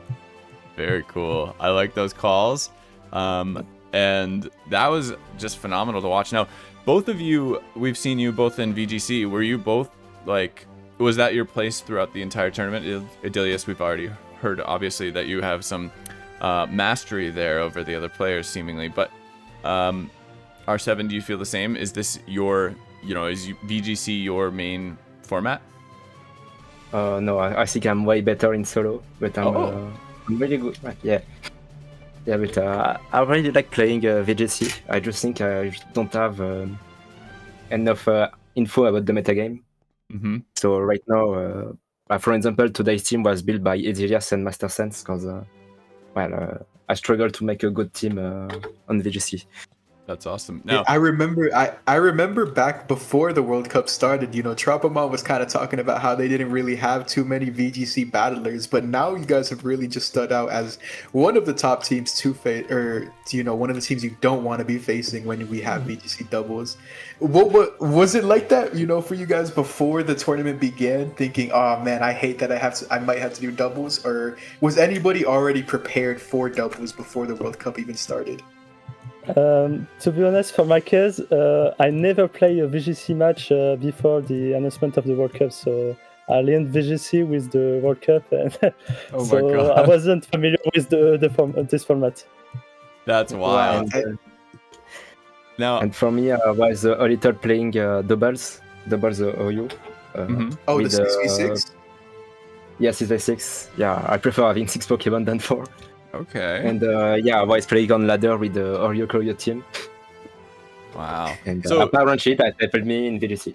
I think you mentioned something about like learning the meta here, and you guys, I believe honestly, what's happening right now is the meta is being formed for the first time. Like there are certainly some people who have explored it a bit, but while you guys are laddering, of course, on Showdown, I do think that these matches here are going to prove to have some of the biggest effects on the meta going forward. Now, obviously, once TMs and breeding come to Cobblemon, it will shift dramatically. However, in the current formats, is there anybody that you think, any strategies that you think have been standing out in a way that like are the biggest things to make sure you're able to counter, or the biggest things that you are trying to provide for your own team? Well, I think for me, one of the biggest strategy in this meta is the use of Talonflame with the Gale Wings, because you have like 2 big tailwind Pokemon with Whimsicott and Talonflame. And the thing with Talonflame is that it's pretty threatening with his fire and flying types. Plus, his good move pool with Flare Blitz, Acrobatics, Brave Bird. So it is threatening in terms of support, but also offensively. I think that's a good call, yeah. Talonflame is definitely one of the most popular Pokemon I've seen, and also stands up fairly well against Amoonguss, which is something that I think everybody is aware of, but I haven't seen too many go crazy either, so, and maybe that is limited by perhaps Talonflame. Yeah, with Among Us in this meta, you kind of it's kind of mandatory to have a Pokemon that can manage him. So like you put a Pokemon with safety goggles, or you have a good fire or flying type to manage him. I see you had safety goggles, Salamence, I believe, but dual wing beat. Yeah, it's kind of is here to manage Among Us. It's not his only job, but yeah, it's one of his most important. Nice. Very nice. Well, we're Yeah. looking forward to seeing more of this. And Nova, if you have any more, please take over. I'm just excited. Oh, no, I was just saying, I'm sure you guys are you guys going to be watching the match that takes place later between Planeta Cobblemon and CobbleSouls? Because that will be determining your next round, your next opponent. Yeah. We will be here to see this match. Yeah, are you guys rooting for any one of those teams specifically? You know, I've personally been really looking forward to a Tropimon and CobbleSouls match because I know that those two teams are very passionate on both sides. Maybe we see something like that. I don't know if your team might be looking forward to it. I know that maybe Master Sans wants to fight somebody like Sanji. Yeah, absolutely. He wants to destroy him. Oh, I love hearing that. Master Sans in chat, of course, was just like, yeah, sure, I'll have an exhibition match, but privately we hear wants to destroy. Glad to hear it. I might be exaggerating a little, but That's the way I'll say it. Don't worry, you don't have to say it that way. Oh no. Okay. Well, this is phenomenal. What an incredible match, and I can't wait to see you guys in later rounds. We'll be looking forward to it. And well, I see in chat actually, there's a CobbleSouls player on YouTube saying, I can't wait to fight y'all in the quarterfinals. We'll be trying to win against Planeta today. So it looks like CobbleSouls is coming for you. but Wait, Master Sans in chat going, I did not say that. Well, that's how things get spread around. I'm so sorry. Sanji saying, damn, LMAO. Looks like both of them tuned in. When I say that, but I don't know if anybody's, some people I'm sure are not familiar with my character, but anything I say is dramatized, okay? Just be aware. I'm not trying, I am trying to stir the pot. And it sounds as if Master Sans, to me, this is what I heard, wants to destroy Sanji. That's what I heard as well. Yeah, Oh, perfect. I heard he wants to win 6-0, sweep him. Oh. So that's what he said. No, That's from his own joking. teammate. No, I'm only joking. I'm only joking. He's more humble than me. No, you guys have been excellent sports, and I think Sanji also understands. But thank you guys so much for joining us today. Do you have anything else you'd like to say? Is any other shout outs you'd like to make? Yeah, for me personally, I want to shout out to obviously the compound Cobblemon team. They were great, and yeah, we like a lot of these guys in this team. So fair play for their performance in this tournament. Heck yeah, love to hear that. Well, fantastic, and I'm sure we'll have you back in the booth. Yeah, we hope so. Yep. Take care, you guys. Thank you for joining. Goodbye. Take care. Bye. Goodbye. Now, phenomenal to hear from these competitors. It's very heartening to hear the sportsmanship and the cheer, the good cheer from all of these competitors. From the positive and negative, the gaslighting is crazy. I don't know about that. What are you saying, Master Sans, that you want to lose? Say that. Tell me that. Tell me that you want it. Yeah, I don't think so. I didn't think so. But what I do want to say, am I still gaslighting? I'm so sorry. But what I did want to say is that I have had confirmation that Goldango, the referee, will be available through the world download here, which means that most likely you'll be able to take it out of the world and put it into your own world if you're capable of doing that. Maybe it will get some tutorials of that in the future. I can maybe put something like that together. I'm sure that'll be something that people will want. So, yes, you will have access to the Goldango referee in the future on your own worlds, I believe. Yeah. Wow. Novo, do you have anything to say before we maybe take like a short recess before the next match? Just to kind of let everybody know what to expect for the rest of the day. Yeah. At 4:30 p.m., aka in 20 minutes, we will be seeing AureusMC face off against DexMasters.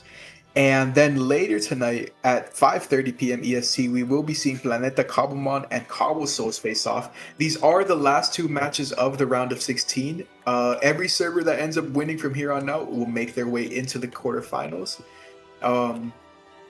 And yeah.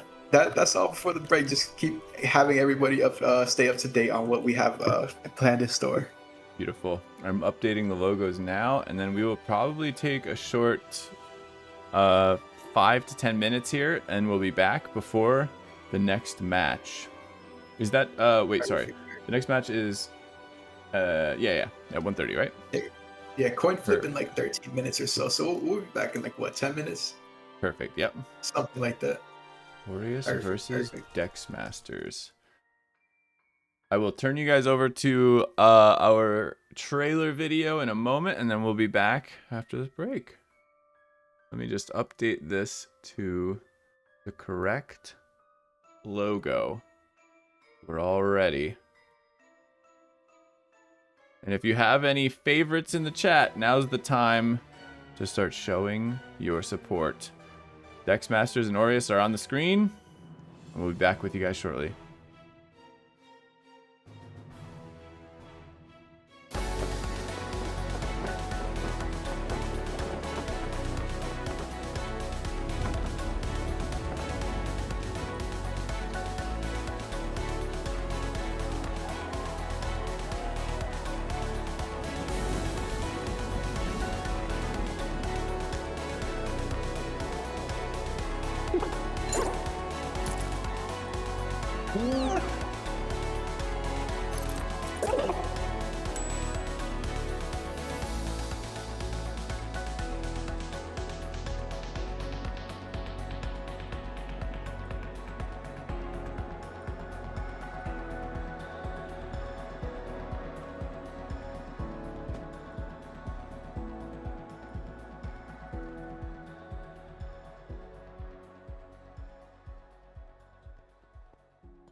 And we are back for the next round of the Cobblemon World Cup in this top 16 final elimination matches. We've got 2 matches left in this round.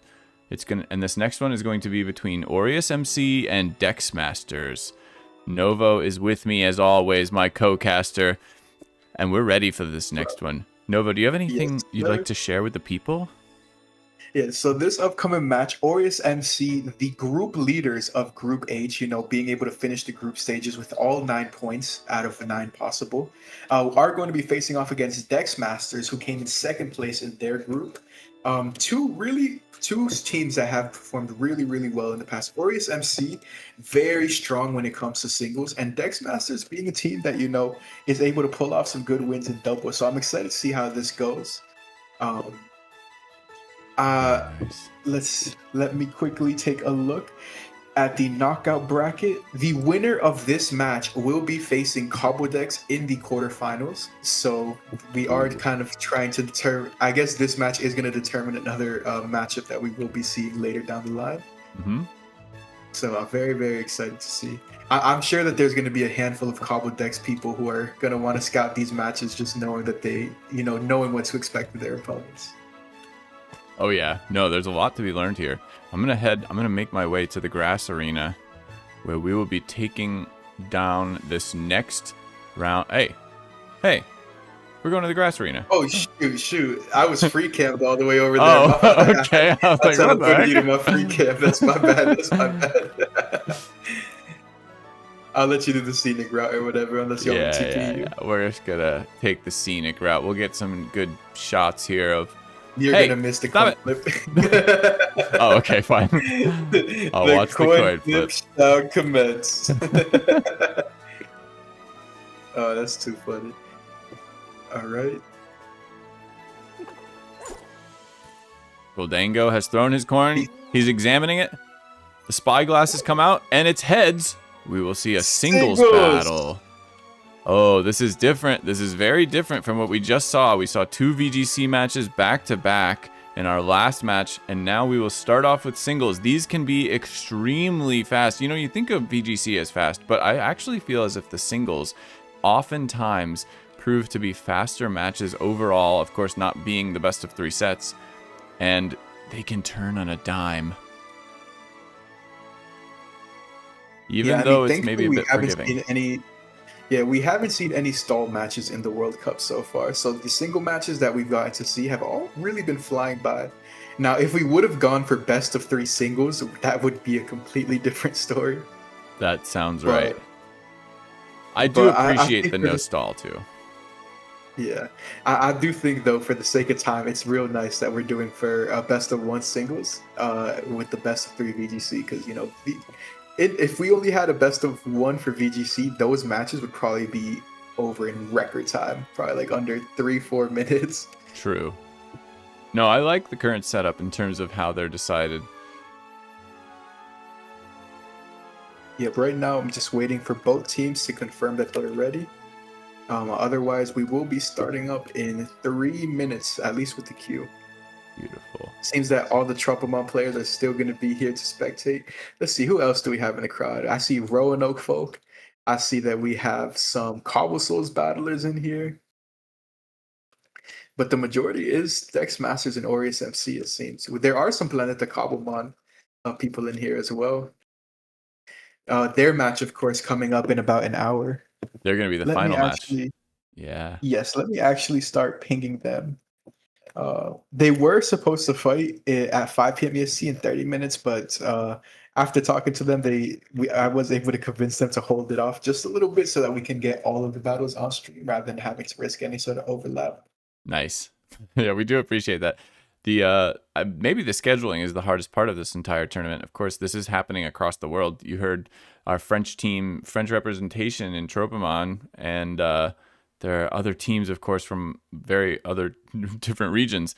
And some of these matches are taking place 12 hours apart, so that is a challenge. Yeah, last night we had some matches take place at 11 p.m. EST. I think that we've had other matches start at like 9 a.m. EST. So Yep. there's been a wide range, but this is the kind of schedule that you do have when you have so many different teams from all around the world. We have battlers from Australia here. We have a lot of European, North American, South American. We even have South African participants in this World Cup. So this is Let's truly, go. multi-continental. The only place we're missing is Antarctica, but I'm sure for the next World Cup we'll have I will a be server- broadcasting have a from server here. Antarctica for the next one. How about that? Perfect. That's the plan. I will be running a snow team undercover while broadcasting. That's the plan, because I'm going to be sneaking my way onto one of these servers so that I can represent, so that I can just battle, honestly, just so I can have fun with that. There you go. Oh, DexMasters From battle is saying that they're ready. Beautiful. I will head back into the arena. We'll prepare for war. Master Sanji. No, I'm just kidding. I was going to bring it back up. Master Sanji, Master Sans, and Sanji. Master Sans and Sanji. Master Sanji. You know, hey, listen. That's the what do they call it? They ship it. If anybody ships it. Yes, exactly. Yep. Do you guys ship Master Sanji? I'm sure that they're both. I'm It's sure stuck that now. they're both cringing at the conversation right now. Mm-mm. I hope not. A blooming friendship. All right. Friendship. All right. Now, I didn't get it ready from them, but it is time to begin. So I am queuing the match right now. DexMasters facing off against AureusMC. Let's see who comes up on both sides. Taking a look at the DexMasters side, I think probably we might see low staircase. I think that singles is his type of format, and he has been a pretty reliable battler for DexMasters. AureusMC, they have a lot of good singles players. It might be we see Shirai, the manager, and Dirty Dan, the assistant, both facing off against each other. My prediction's wrong, but we might see that come up later in this match. I do remember the only battle I really remember was LOL Staircase being a bit of a heel, I would say, in their match. Yep. Now let's see. I think that this is Shirai's second match in the tournament. I'm just going to quickly confirm. Shirai has shown up for singles before, and I think is currently undefeated in that format. Getting the music And back. yeah, look. There we go. And we're ready for battle. This will be a singles battle between Dirty Dan of DexMasters and Shirai of AureusMC, representing their teams in this elimination match for the top 16 to make it into the top 8. In fact, there are 10 teams left in the tournament. 2 games left. Yes. Shirai has had one tournament appearance previously. He did do singles in the third group stage match for AureusMC and came out victorious. Dirty Dan showing up in the first 2 matches of DexMaster, or first 2 rounds for DexMaster, going 2-0 in singles. So both of these players are currently undefeated when it comes to their singles matches. But by the end of this, only one of those players is going to be able to maintain that record. So let's see who prevails in this encounter. Another undefeated matchup. I loved. Oh gosh, we are down into the thick of it now, and we are off to a start with a Galvantula versus a Meowscarada on the field. AureusMC leading with that Galvantula. Now, in the past, you have said that's a suicide move. Often, it is a Galvantula who's there to set up maybe some sort of sticky web and then get out of there. But is that what you expect here? Yeah, whenever you see Galvantula, it's really only there for its ability to do or set off a fast sticky web, and then be able to paralyze anything that might be in front of it. We see the U-turn come out, doing some big damage to the Galvantula, but Galvantula is almost certainly free to just set up a sticky web. Maybe you see Donphan or something show up. No, we see a Alolan Ninetales. See the sticky web? Yep. And the bug type Meowscarada leaves as Snow Warning is activated. Yeah. Now, usually Ninetales and Galvantula tend to run max speed to be able to get the most out of their support / entry hazard. Alolan Ninetales, if it does end up going first, will reveal that it is indeed max speed. Very, very common. Because you always want to get that fast Aurora Veil off, but could also threaten a Blizzard KO or something like that here and try to get the Aurora Veil next turn, just to prevent the Ninetales from taking any sort of chip. But we'll see what Dirty Dan opts for here. It's so, I feel like singles has like this very interesting script to it. For some turns, it's people will spend a very long time, and as you said, a Blizzard does come out. And it does remove the Galvantula before it can go. That's very nice. If you know your calcs, if you know your speed, and you go for it, hey, that's a huge, huge victory. Of course, getting the sticky web up was the goal of Galvantula, but removing a Pokemon like that is a big turnaround. What I was going to say, though, is that these games seem to have a very different flow to them. Sometimes players are very, very pensive, and they're patient in their moves, and then sometimes it is just back to back to back to back. And here we see a balloon wearing, holding Goldingo come onto the field facing down this little Ninetales. Yeah, Goldingo loves facing off against Ninetales because even though Ninetales is always able to get the Aurora Veil off in its face, a Make It Rain is still going to pick up the KO through the Aurora Veil. Not sure if Dirty Dan is going to want to try to conserve HP on his Ninetales or if he's also going to just go for the suicide Aurora Veil. We could see Shirai also do something like set up a substitute to put his Goldango in a really dangerous position. Very free to... honestly, this Goldango has a very free turn to either set up something like a Nasty Plot, go for the Make It Rain to take out the Ninetales. It could set up a substitute so that it's safe against whatever comes in. If this Ninetales decides to stay in an Aurora Veil, it is threatened to be KO'd or to give the Goldango a lot of let the Goldango get into a much better position by having it substitute. So I think it might be in your best interest to just switch out Ninetales right now. Gotcha. See, and I wonder, these players, of course, know what 6 Pokemon they're facing, where we don't know. Hisuian Samurott does come onto the field, is slowed down by the web, and takes a Make It Rain handily to only 80% as Goldango gets its special attack dropped. But here where these players know whether or not there is a counter to their play kind of thing, right? So whether or not Ninetales needs to stick around for a Pokemon we don't know about yet, certainly a possibility. Yeah, now that Samurott took a lot less damage than we usually see take. So part of me is inclined to believe that this is a Assault Vest Samurott, of course not taking or getting slowed down by the Sticky Web, revealing that it's not Heavy Duty Boots, which is another common item. It could be that, or this could be a very bulky Goldango rather than something that has invested a lot in offense. But I feel like just by how it was played, I'm very inclined to say that this is an Assault Vest Samurott. I think you're right, because also if it was a bulky Goldango, I would maybe expect the Nasty Plot as opposed to the Make It Rain there. Yeah, I'm also inclined to believe that maybe it's not running substitute because it is on a balloon, and usually you see leftovers ran on the substitute sets that it can recover any of the HP. Mm-hmm. Doesn't completely rule out the possibility because of course Goldango has the recover move itself. But I think typically when you have balloon, you're running Nasty Plot recover as your status moves instead of substitute. Sounds right to me. And these players are definitely in more of that chess battle mode and less of the we're going back and back and back and back with these moves. With everything on the line, there will be some patience here, I'm sure. As Goldango leaves the field and its own Hisuian Samurott steps into its place for Dirty Dan. I just realized I literally just realized that my screen is backwards. Oh god. Okay, there we go. Dirty Dan on the left. Shirai on the right. Spikes get set up on Shirai's side. I'm guessing that both of these players are just gonna, try to wail on each other and set up as many entry hazards as possible. Oh no, we see Primarina come in, takes a crit Ceaseless, ooh, bringing it down to 57%. Ooh. I'm gonna hand over to you for a moment while I fix these icons. No worries, no worries.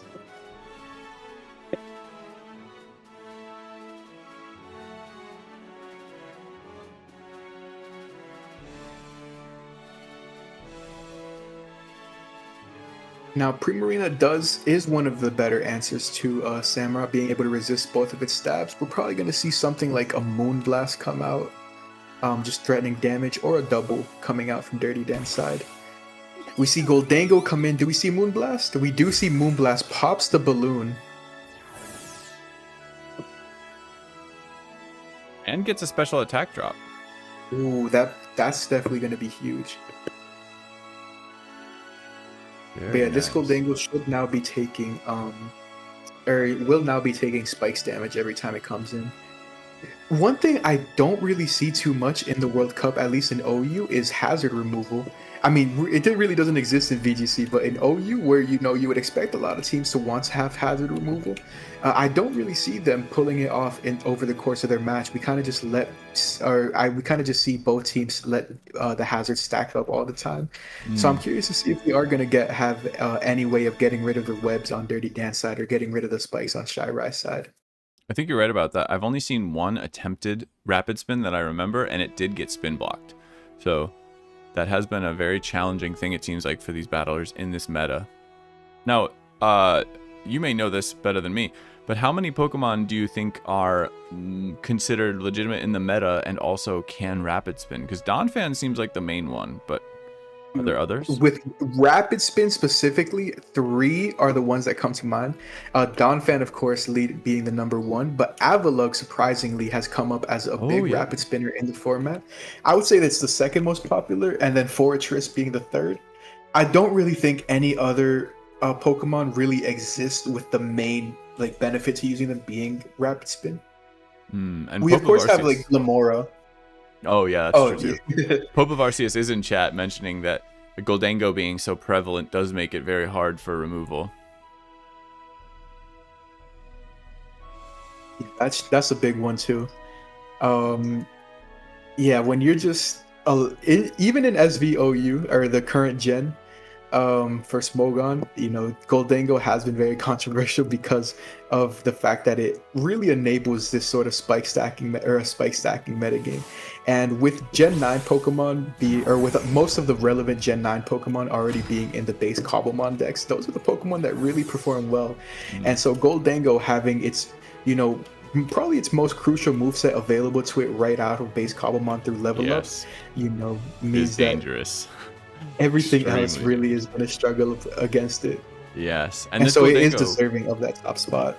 That makes it does make complete sense. His moveset by itself is it is what it needs to be. And Goldango here goes for another Make It Rain. Is that -2 special attack? It comes off of the field as it is now Hisuian Samurott versus Mega Horn prediction. The Mega Horn prediction. That was insane. Incredible play. Incredible play by Dirty Dan of DexMasters, taking out the opposing Hisuian.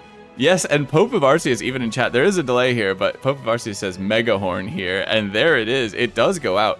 The Hisuian Samurott on Shy Rise side of the field is removed, and even though Dirty Dan's Hisuian Samurott is slowed by sticky webs, it is doing fantastically as a Salamence hits the field for AureusMC. Yeah, we've seen the Salamence come out in the past. I believe it's a Dragon Dance set that runs Flamethrower as well, if I'm not mistaken. But we don't see Intimidate showing that this is definitely a Moxie Salamence. Is it picking up the KO? It does. It should be getting a +1 attack raise. Salamence doesn't really show up too much in OU, but every time it's been brought, I think it has a current win rate of 100% in the World Cup OU matches. Oh, wow.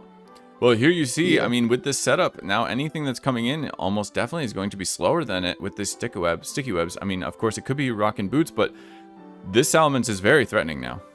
Now, I will say Salamence's moveset, I feel like, compared to someone like Goldango having all the moves that it would want and whatever, Salamence does not have all the moves that it would want, but it has a nice little arsenal to it. Yes, it does have a little, its own niche, for sure.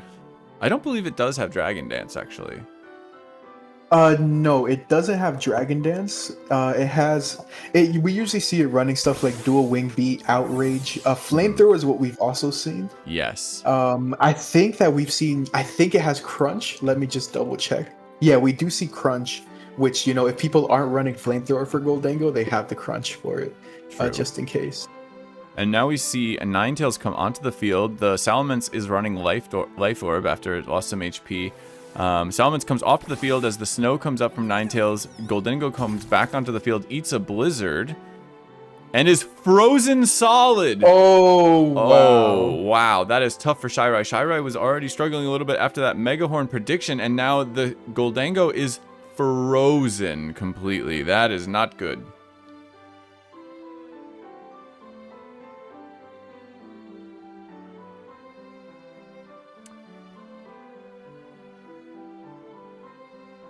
Yes, and let's...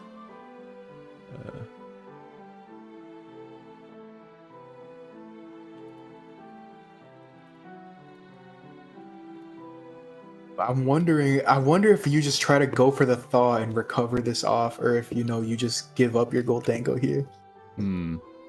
Again, this is one of those things where they know what they're facing, where maybe we don't, but we do see the free Aurora Veil come up as Gholdengo stays frozen. The Gholdengo is outspeeding this Ninetales right now because of the sticky webs.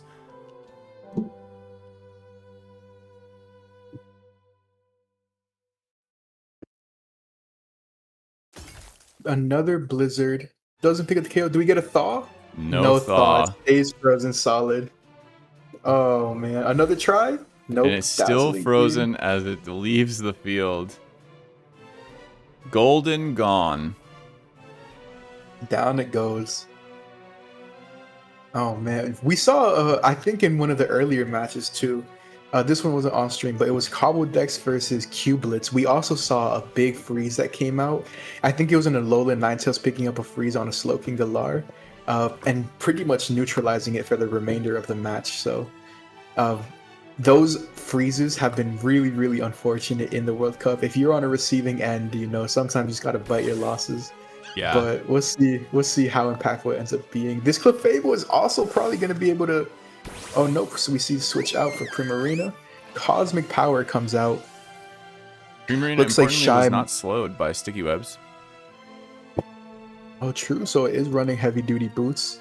No recovery. If it's running heavy-duty boots, it probably also has a good amount of offensive investment into it. I'm not sure if it's going to be able to outdamage a Cosmic Power... or Moonlight Clefable, though. I think that this Clefable might be able to set or I think it might be able to just start setting up in front of the Primarina.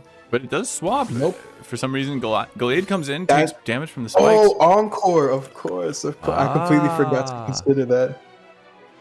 Good play by Shirai predicting that potential Encore pin. Gallade comes on, and Gallade having one of the deepest move pools in all of Cobblemon. This Pokemon could be rocking almost anything. Yeah, and with its sharpness ability, it has a whole moveset that can take advantage of it. Aqua Cutter, Leaf Blade, Sacred Sword, Psycho Cut. It can use moves like Sword Dance. If it weren't for its speed, I would say that Gallade is definitely one of the Pokemon that are could threaten just the most to any team that's not expecting to run into it. 100%. And I see now why Shirai is running sticky webs, because his team, I wouldn't say it leans a lot towards hyper offense, but seeing that he has a lot of Pokemon that take advantage of having their opponents slow down, such as Gallade being able to face down any sticky web Pokemon, or a non-Dragon Dance Salamence being able to face down against speed lowered Pokemon. I like the way that he put the team together for that strategy. And I think one of the most... Ooh, a big Psycho Cut, but not enough, as Intimidate does limit Gallade's potential here. The thing that I'm seeing here as a potential issue is this Primarina countering maybe both Clefable and Salamence left on Shirai's side of the team. He needs to maneuver well in order to get rid of that Primarina and give room for his other Pokemon to thrive here. Yeah, let's see. Tauros did not get slowed down by Sticky Web, so it is heavy-duty boots. Probably just going to try to aim for a big, heavy hit on Gallade. Let's see what Shirai has to make sure. Maybe he goes back into Salamence. Little Cobblemon lore, that Gallade tweet quirk there that you saw he does every once in a while in his battle idol, that was something that was put together almost exclusively for the Cobblemon 1.4 trailer. It's one of the few animations I requested at the time. Salamence does come back onto the field, Flame Charge into it, does 24% damage as speed rises for Tauros. That is dangerous here.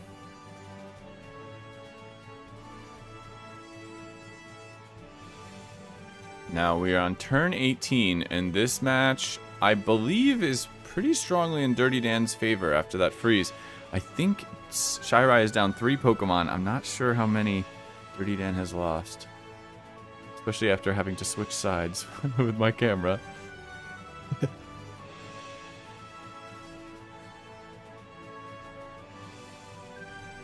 We see a Zen Headbutt into the Salamence, bringing it just below 50%. A Roost comes out, bringing itself back to 93% health.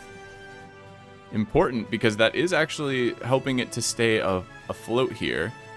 And it will be able to turn the tides a little bit here, as it's 61% after the follow-up Zen Headbutt. Dual Wing Beat misses the Tauros. Not insignificant. That is... Yeah, that would have been some tragic. heavy damage to dish out. And Shira just hating his odds right now. Very, getting frozen, missing some crucial attacks. But of course, Salaman's still able to roost a lot of these off. Now, Zen Headbutt does have a chance to flinch, so... Oh no, and there it is! I might have jinxed it! Oh, the flinch does God. come out, and Salamence is in trouble. Zen Headbutt brings it to 18% here. Another Roost, if it can get it off, is to 68%. It will have... Wow. Woo! That was close. We'll see if we get another flinch here. We do not, and he's able to Roost up to 87%. Almost full here. Ooh. That was scary. Shirai may still be in this here, but needs this battle to go right here. We see another Roost to 100%. All the way back to full health. Yeah. Pope and I might have I guess both. he just go for the dual wing beat here. You gotta hit it. And there it is. It hits It does and takes land it and out. picks up- Phew. Wow. Moxie boost for the Salamence. Now we will see Primarina here. Now I wonder what you do in this situation. If this Primarina... Oh, we still see Ninetales. Ooh, okay. This Ninetales is taking some stones damage on switch, so maybe there is some value in swapping, but... Man, this Pokemon, this Ninetales did get slowed down by the sticky webs. I think we see Flamethrower come out. I think so too. I'm convinced that this has Flamethrower because I feel like I remember seeing AureusMC bring it. Not sure if it would be able to pick up a KO here. It is Life Orb. Maybe could depend on some sort of EV investment. I think I wonder. Well, we both have we have Primarina in the back here and this alone Ninetales. I think this is a big deal whether or not this Ninetales goes down here. So I'm guessing that he has to go for it, and that seems like what chat is also feeling. But we'll see.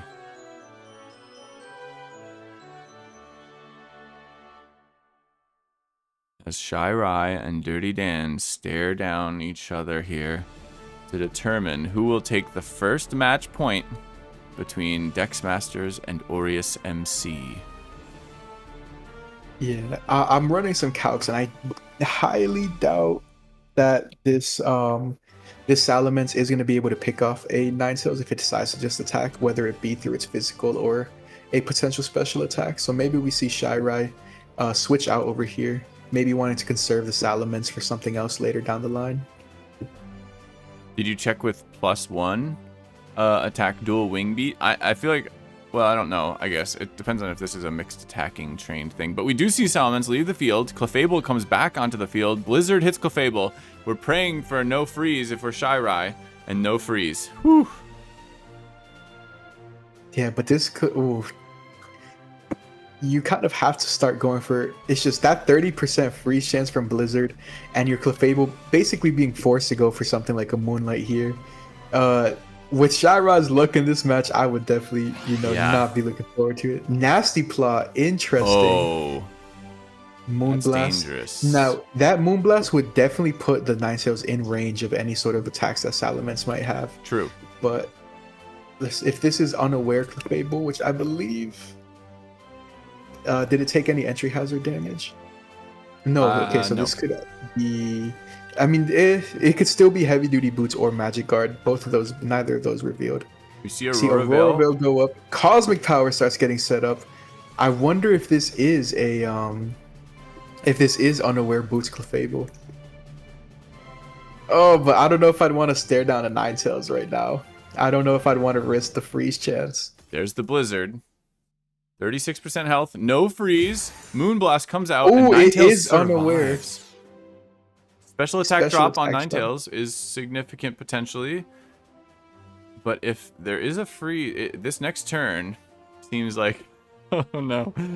I wonder if you try to. I wonder if you try to keep the Ninetales in for as many turns as possible, just to burn some Aurora Veil turns. You know, maybe you go for Moonlight here, Cosmic Power. Try to get the Ninetales to, you know, taking it out right now just means that something in the back can take advantage of the Aurora Veil right after. So maybe it's in your best interest to keep it on the field for longer. Yeah, I predict that we would want to see like as much healing as possible. The snow has stopped, which is actually potentially a big deal. Does that limit Moonlight healing? Yeah, so in the weather, I believe that it only restores 25% HP. Let me more in quickly sun, take a I look. think. Or maybe Primarina comes back onto the field. Moonlight goes crazy with a 50% heal now with the snow off. Clefable has now a much better chance here of taking down this Primarina. 57% health on the Primarina. It's cosmic powered once, and that snow stopping was a very big deal. Now, do you think that we see the Primarina swap back to a lone Ninetales as a sacrifice to get the snow back up? I'm not sure. I think maybe the Clefable tries to lock itself into a Moonblast, if it is, of course. No, I don't. I think Primarina might be still able to outspeed. You don't want to get Encored right now. I think if you're Dirty Dan, you go for the Encore no matter what, just to make sure that Clefable doesn't get any sort of thing going this turn. Well, we are getting down to the wire here for sure. I know Shirai is maneuvering 3 different Pokemon. We see Gallade hit the field again as Moonblast goes into Gallade and removes it. You have to wonder if that was the right call. Dang, Shirai definitely predicting the Encore to be coming out right there.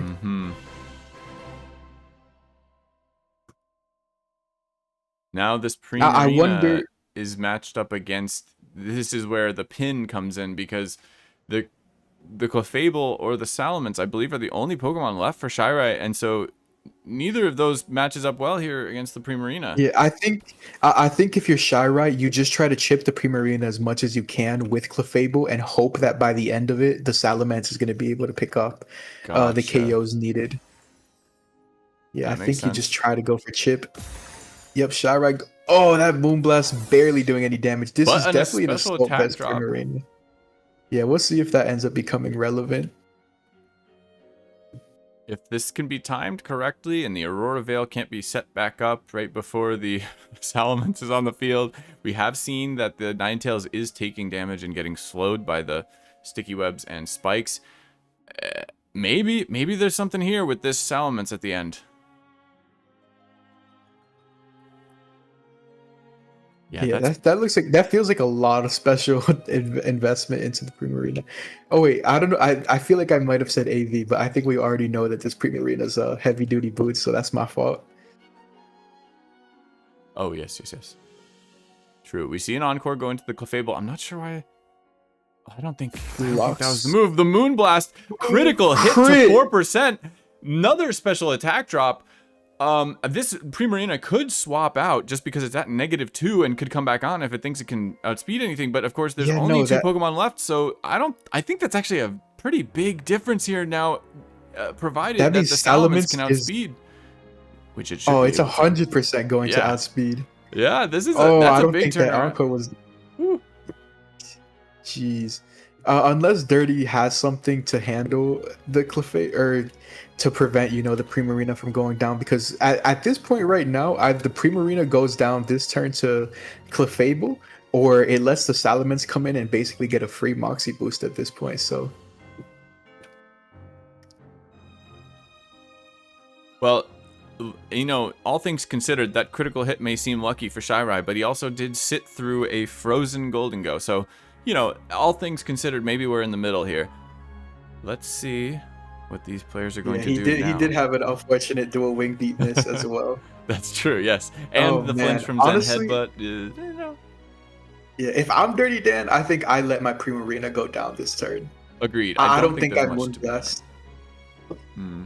Yeah, maybe just keep yourself Encore or something like that. You know, you don't you don't want Primarina to just give a Salamence a +1 boost. I'm not certain if we do see another Encore. It fails. Moonblast Nice. comes Looks out and like we- Primarina goes down.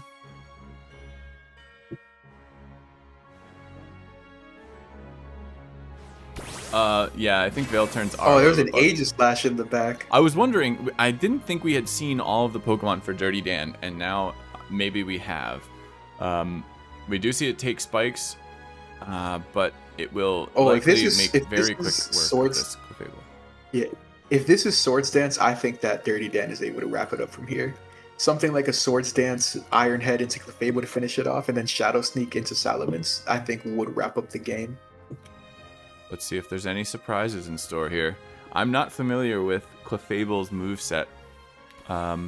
We see a swap immediately to Salamence to sort of try to mitigate the Swords Dance, as this Salamence will still outspeed Aegislash, although will a Shadow Sneak, will a +2 Shadow Sneak from here take out Salamence is the question. I mean, even if it doesn't, it's so free to go for an Iron Head because it is still in its base form. So it's not gonna. There's nothing that Salamence that's could true. do to threaten a KO right here. Yep. If you go for Shadow Sneak and don't pick up the KO on Salamence, Then you lose. then you are. That's- Yeah. That's a very good point, yeah.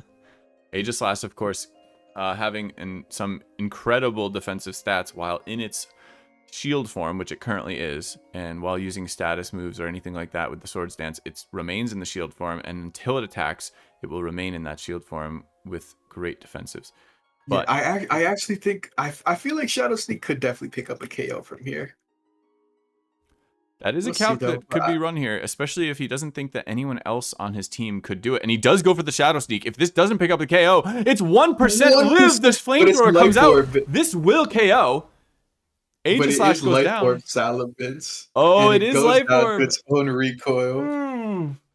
We see Salamence go down. Now it is Clefable is the only Pokemon left facing down against a full health Meowscarada. The speed does fall. It does take some spike damage, but is there any way that this Clefable takes out a Meowscarada? No, it's not Living Flower Trick. There it is. If it lives, if it can out heal Meowscarada, maybe something happens, but I highly doubt it. Flower Trick should pick up a KO. It does. And that is game 1 between AureusMC and DexMasters. DexMasters takes the first point.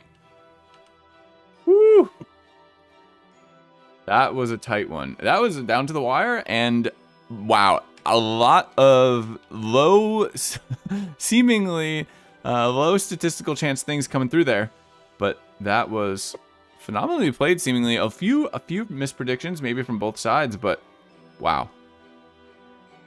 Was there a moment for you during that match that it turned around? Because it's harder for me to track the singles battles. True. I think as soon as the Goldango got frozen, I think that things really started to look bad for Shirai. Very fair. The Goldango being frozen meant that the Ninetales was able to just go crazy. A lot, like, you know, that offense was no longer able to be exerted by Goldango, and it could have been massive against the Aegislash. Mm-hmm. There's some differing opinions about luck on this, but I do think that it's hard to argue a freeze shutting down your Goldango not being an incredible turn of events.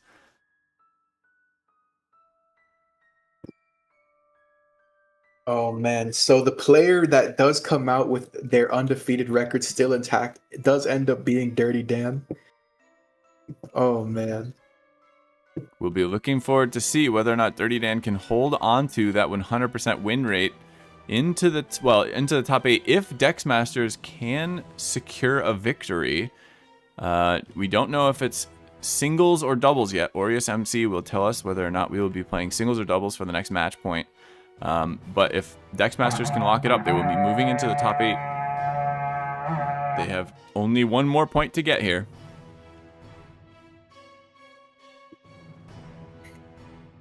Oh man. Let's see what both teams end up doing. Still waiting for AureusMC. For those asking in chat, in order to participate in this tournament, you have to be selected by the server that you are playing with, or earn your way into their competitive team. So what I recommend is finding a server that you enjoy and getting into that. Now, in the future, we may have slightly different rules for other servers joining in, but currently it is all of the public servers, and this tournament has been going for a couple weeks, and we expect to hopefully have another one in the future. And well, actually, Novo, at this point in the tournament, well, how do you feel about like how it's been going, and when you we will be seeing VGC first of all, but second of all, how do you feel about the tournament, and when do you expect like we will see maybe another one? I know this is maybe a little early, but I'm gonna ask you. I'm gonna put you on the spot anyway. Let's see. I mean, within the team, there's definitely some people who would look forward to having another tournament like this take place. A lot of the battlers and teams that have exited the tournament, of course, saying that they want to see another edition come out. For the Cobblemon World Cup, if we were to ever host another one, it would likely be next summer. Mm-hmm. Summer just ends up being the best for getting all of the time zones for all of these teams that are, all over the world, nice and organized. Gives us a little bit more time than any of the sort of winter periods. Yes, I think also from a standpoint from me at least, running these streams, it would be hard for me to do this every couple months or anything like that. That's for sure. So I do think that the annual Cobblemon World Cup would go pretty hard. However, I am a fan of this format and what you've put together. I think you've done an excellent job so far, and I expect the Thank you. ending to be, as fire. I expect there to be some, maybe some tears, maybe some destruction, maybe some, you never know how people handle a tournament like this. Yes, Some destruction. Some Master Sanjis, whatever it is, but I welcome it. Now, I have had both teams exchange their team sheets. I've sent it to you, Vert, so you can share it with the crowd. Okay, Lapiche is which team, if you can? Lafiche is for DexMasters, and Blessed Tiger is for AureusMC. Okay, so DexMasters team sheet is in the chat, and AureusMC coming up. There we go. All right, let's take a look at these. Oh my. Okay, so these are very different teams. We are seeing a slaking, wheezing Dondozo team, but both teams do and that actually is a Tatsu Dondozo team, and is also rocking a Hisuian Typhlosion. There's almost no support Pokemon on this team out of DexMasters, whereas on the other side of the field, we're seeing a Gastrodon, a Gale Wings, Covert Cloak Talonflame, and Rocky Helmet Amoonguss. This is an interesting matchup. We do see Hisuian Typhlosion as the only crossover Pokemon between these two teams. And the Tinkaton with safety goggles as well on AureusMC's side of the field. Or, sorry, I'm hoping I'm getting that correct. Yeah, I am. Yeah, both battlers currently chosen. Blessed Tiger hoping to win this double set, so make sure that Aureus has a game 3. And Champion Nemo looking to secure the knockout spot for DexMasters here. Oh man, this is gonna be intense. This is Blessed Tiger's debut in the World Cup as well. It's the first time we're going to be seeing him battle, so no pressure, your first match being a do or die. Oh no. Yeah, that is scary. But I will say I like their team, but I like Blessed Tiger's team currently, although if this wheezing team can be well navigated, that can be extremely dangerous, of course. Just looking at it, do you see any advantages here that you like? honestly, when it comes to looking at team sheets for BGC, I'm still not like at a glance on paper. I can't really determine which matchups would be better fair. better to see.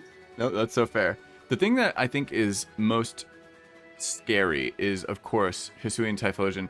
We do see a Choice Scarf Hisuian Typhlosion on DexMasters side of the field, and that Pokemon, even without any support, can come in and outspeed everything on the other side of the field, especially next to a Weezing. Even the Talonflame and Gale Wings can't outspeed the Hisuian Typhlosion. Now, can it take out a Talonflame? No, in one shot, but well, without a crit. But this is a situation where, without Wide Guard on AureusMC's side of the field, that Typhlosion, and without, like, say, like a Jet Punch or an Aqua Jet, it is very hard to handle that Pokemon with anything, really. I mean, Amoonguss and Tinkaton are both extremely in danger of that Typhlosion. Goldengo doesn't want to see that Typhlosion, and I do think that this battle may come down to how that Typhlosion is navigated by DexMasters, and whether or not if they go with it. I think it's a really hard thing to counter, and I also think that it can slot in pretty easily with that Weezing and shut down a lot of different things. We see a Slaking lead and Slaking Weezing lead out of DexMasters, and we see a Gale Wings, Talonflame, and Hisuian Typhlosion out of AureusMC. Let me get this in the correct orientation. There we go. Yes. So this Talonflame's Gale Wings is not going to be active thanks to the neutralizing gas, but it's still probably ridiculously fast and able to get a Tailwind off regardless. We'll have to see, because, you know, I think that as the tournament progresses, sometimes we are seeing Talonflames run a little bit less speed, just because they know that they can afford it. I just want to point I out, doubt it's... this Slaking is running Sucker Punch, which actually I didn't notice. That is one of the most dangerous things I could see in this moment right now. Is this Sucker Punch into this Typhlosion is literally able to shut it down potentially. So if Blessed Tiger hasn't picked up on that, that could be an Oko turn one. Oh, they do see it, I believe, and we do see a swap over to the Sucker Punch goes out and fails as we see it, and Talonflame sets the Tailwind. The Slaking did outspeed the Talonflame on turn one. We see a Sludge Bomb go into Talonflame, bringing it to 61%, removing any Gale Wings if Weezing comes off the field, and Tinkaton is now on the field. This Tinkaton is not sashed or anything. It has safety goggles, which won't come into play during this battle. Yep, able to go for the fake out. Probably just trying to try to fake out the slacking. I'm not really a big fan of Weezing in this format. It does enable things like slacking. There's another combo that I believe, or there's another pairing that goes with it that I'm not quite remembering off the top of my head. That we've seen in the tournament, but it just feels like one of those Pokemon that doesn't really do anything else except disable the abilities on the field. It never really does big damage that I feel like offsets, or it comes to be impactful in matches. And its utility is really limited. You know, there's a lot of Poison and Steel types in this format, and Poison Gas, one of the moves it likes to run, doesn't really come into play, I would say. So, you know, I'm guessing that maybe we see this Weezing change my mind, but for now, I'm still rather unconvinced by how well it could be in the tournament, or how good it could perform. Yeah, it feels more like a gimmick Pokemon to me right now. Well, now we see, this is interesting, because we see Brave Bird come out and a double into Slaking, which frees Weezing up to go for Heat Wave, which is what I was afraid of. Tinkaton actually eats that pretty handily, I gotta say. I was expecting more damage there on the Heat Wave. So that turn, generally, I would say going in favor of Blessed Tiger, but that's 39% on the double up is not really enough. And now, while there is Tailwind up, so you can expect both of these Pokemon to outspeed the Slaking, what are you going to do? I think you got a Gigaton Hammer here. Likely, I think I would want to remove Weezing personally. This is a very tense moment. And if they don't get the Weezing, I do see this as a massive problem. Because the longer you let this Slaking go unpunished and without access to its ability, the bigger this problem becomes. I don't know if Mold Breaker would come into play here, but we do see Brave Bird go into the Slaking, bring it to 28%. Not bad. And the Gigaton Hammer does come out, removing Slaking. I think that's actually a really big deal, and they both survive the Heat Wave. I do like that play, doubling up again into the Slaking, preventing anything crazy happening there. And Meowscarada comes in its place. Yup. Won't be able to activate its protein ability if the Weezing stays on the field. But should be able to I don't know if it's actually gonna be able to do too much. Let's see, what's the item that it's running? Choice Band. Tailwind should still be active if I'm not mistaken. Oh no, Yep. it should be. No, it's still up. Oh, it is? I think they got one more turn, yeah. Or potentially, did they go for it turn 1? They did, yeah, one more turn. Yeah, I don't see this Meowscarada outspeeding either of those Pokemon in Tailwind. So this is not a good setup for them in this moment. That means they did not bring Dondozo Tatsu, and means their last Pokemon might be Hisuian Typhlosion. It could be Dondozo by itself, of course. But this is looking pretty good for Blessed Tiger in their first match of this tournament. I gotta say, I feel like they're off to a good start. Agreed. But this is also another reason as to why I'm not the biggest fan of Weezing, because it just feels like one of the Pokemon that you can ignore on a battle. You know, because it's just not exerting any sort of pressure. Really, you're kind of just able to have your two Pokemon focus into whatever's alongside the Weezing. That's true. I wonder here. I have seen people run self-destruct Weezing, actually. And it's one of those things where it can be more valuable in these situations at times. Yeah, I remember running it when we fought together. Oh, yeah, you did, actually. We do see the Brave Bird come out and remove Meowscarada handily. Talonflame goes down to recoil, but a worthwhile trade, I would say. Knockoff goes into the Weezing, removing its Citrus Berry. That'll be helpful down the line as Heat Wave hits into Tinkaton, bringing it to 11%. And we will see 2 new Pokemon hit the field here. We will see the last Pokemon out of Champion Nemo, while Blessed Tiger will be bringing in 1 of 4. So, or 1 of 3 left other than Tinkaton. They have not lost a Pokemon yet, I believe, other than Talonflame. Yep, that is the first one to go down on that side. Now, this is where, you know, there is some strategy about not revealing what Pokemon you're even bringing, potentially. If he brings out Hisuian Typhlosion, then we don't even know what the one in the back might be. And we do get to find out. Yeah, this could be some really good information, too, about which Typhlosion outspeeds. Of course, it could... Oh, wait. No, this is Choice Scarf. I apologize. With the other holding a Choice Specs item. So, Champion... Blessed Tiger, the one next to the Tinkaton, is rocking Choice Specs, while Champion Nemo, the one right next to the Weezing, is holding the Choice Scarf right now. So, yes, it should be able to go first. This actually is not as easy a win as perhaps we might have thought. Is this Tinkaton rocking? No. Okay. Yeah, this could be bad actually. Potentially, if this Typhlosion can handle. Oh man. Yeah, it's gonna be locked into one of its moves. I mean, both are gonna be locked, but it's very tricky because, of course, you can Infernal Parade the opposing Typhlosion, but then you're likely gonna get knocked off by the Tinkaton. Maybe it doesn't pick up the King. The Specs Infernal Parade is enough to take it out, but the Scarf wasn't, and so Typhlosion sits at 12% health and returns with a KO of the same move. Now Typhlosion actually eats the Heat Wave as Tinkaton goes down, and this Weezing is by itself facing down an Amoonguss, who is not going to be able to do very much here. But this Typhlosion living becomes incredibly massive. The Scarf not having enough power is going to, I think, undo. Well, we'll see.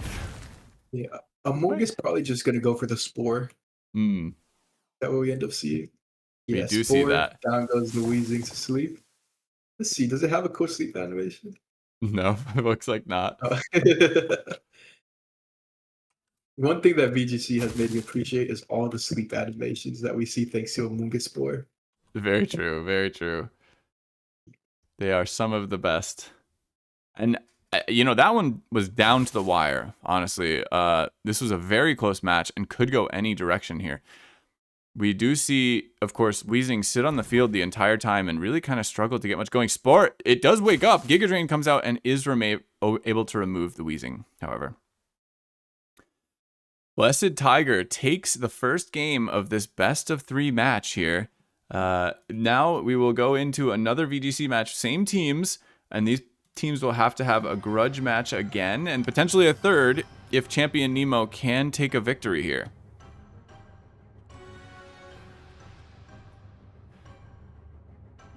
Great battle there. That was a great battle, and both teams working hard to shut down the other. I'm curious to see what sort of adjustment Champion Nemo will come up with here, because he does have a lot of different ways to play his team, but man, that Weezing and Slaking makes it so that he doesn't really have like a committed support Pokemon here, and I do see that as a weakness in this instance. Now, if he could activate Hisuian Typhlosion with the Scarf and keep it alive in some way, it would be much more valuable, but man, without something to redirect, or, you know, as we saw with the Prankster Tailwinding, Sunny Daying Whimsicott earlier, and with Mousehold, there was a lot of support for that Hisuian Typhlosion, and this one doesn't have that. So I wonder if we'll see Dondozo in this next battle, as it may be a better matchup other than Into the Mungus. And Gastrodon, to be fair. We've seen Gastrodon also give some major problems to Dondozo teams. And it looks like Champion Nemo has selected, and Blessed Tiger is selecting. Yeah, it is likely I go a little bit quiet during this match to make sure that the Planeta versus CobbleSouls match ends up going nice and smooth as well. Just doing a coin flip and setting it up for them, but I will be back to commentate this one. I will go off until then, and the match is underway. We see a similar lead out of both teams, which is interesting. It means to me, I don't know if you bring Dondozo to this match, and if Dondozo isn't brought by Champion Nemo, I'm curious to see how they adjust their play. We see Tinkaton on the field turn 1, which last time I believe that was not the case. This time, however, they can go for a fake out into Slaking and an Eruption, as opposed to where last game they had to bring the Typhlosion off the field to avoid getting knocked out by a Sucker Punch. So now, the pressure and the momentum, I think, is even better for Blessed Tiger. Oh, let me switch sides so we're actually aligned up there. There we go. All right. Now, we are looking at fake out pressure. Heat Wave likely come. Oh, we see Slaking leave the field, which might invalidate any fake out. It does. It, you know, it goes into a Dondozo. It's fine. Eruption comes out and removes Weezing. It is a critical hit.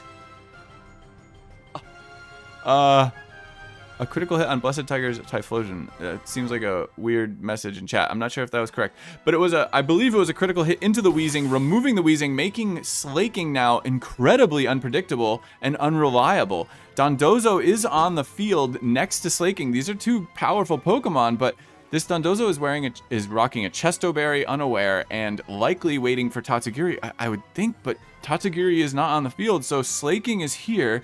And I don't know what is going to happen in this case. I'm not sure what Champion Nemo is planning, but this is not a good position. We do have Sucker Punch pressure is active again from Slaking, but if you go for the Sucker Punch and you're wrong, I do think that this is a potentially fatal moment here of prediction.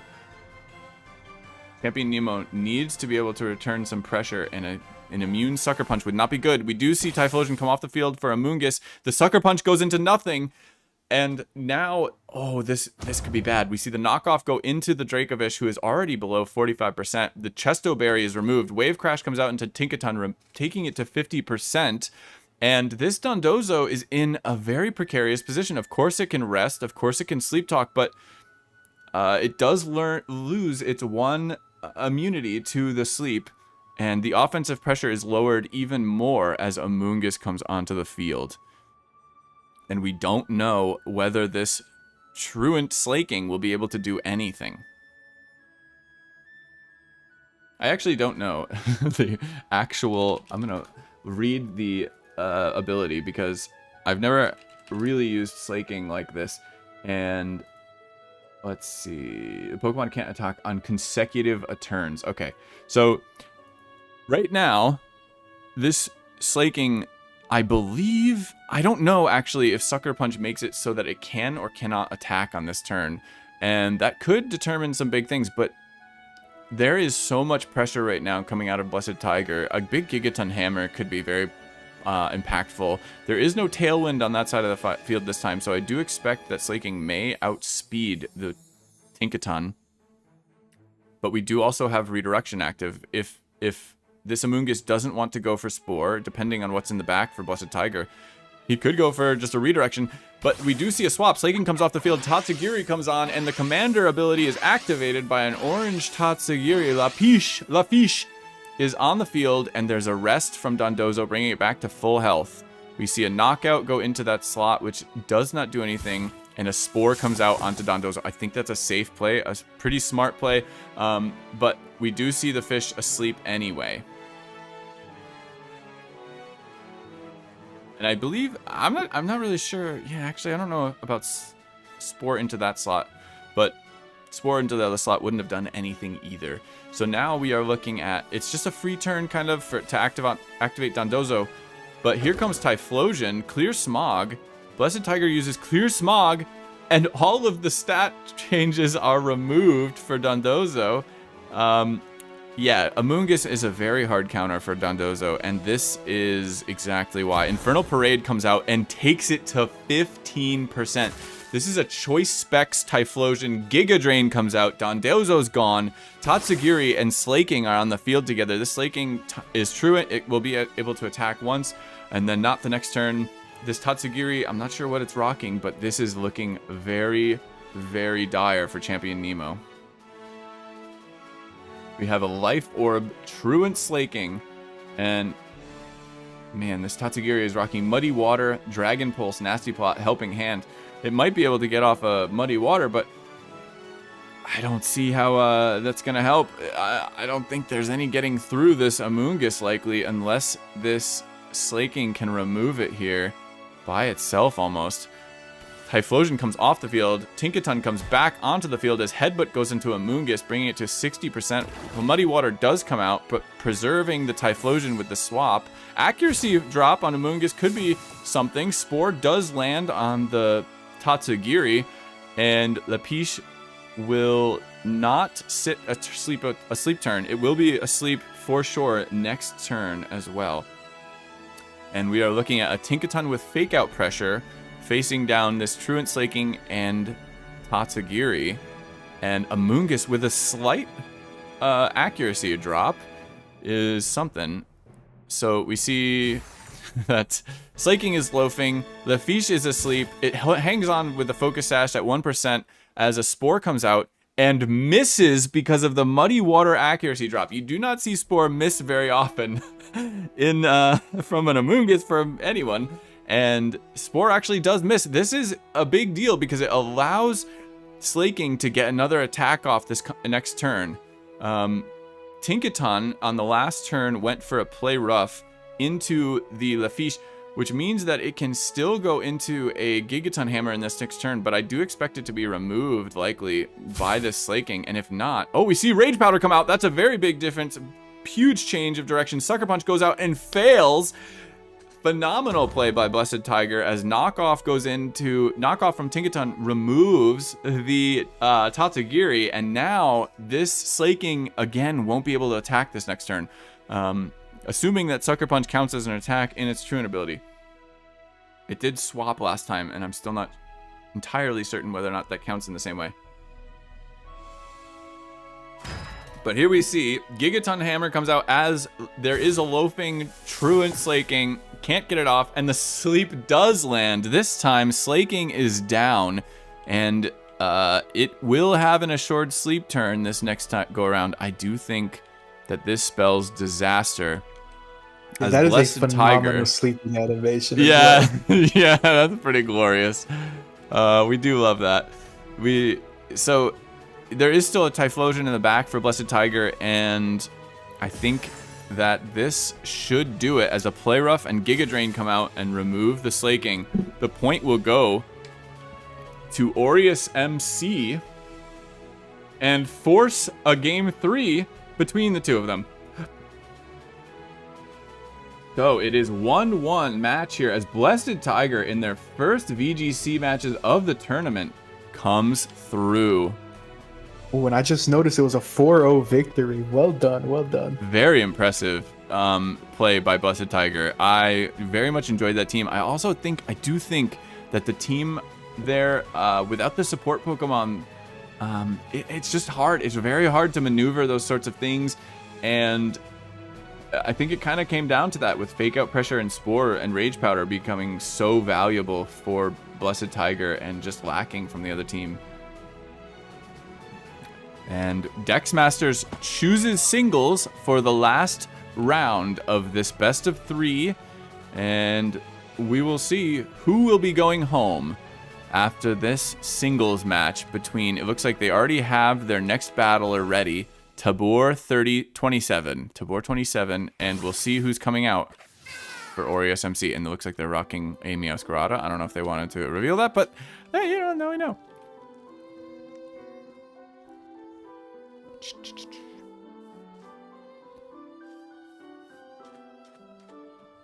And who will they be facing? As CobbleSouls begins its match against... Who are they facing, Novo? They are going to be facing Planeta Cobblemon. Planeta Cobblemon. So we're seeing the singles, Aureus and DexMasters do their final match, which is going to be singles, and the CobbleSouls and Planeta is going to be doing their first match, opening up with singles. So we're going to have two simultaneous ones going. Beautiful. What arena are they in? The water or fire?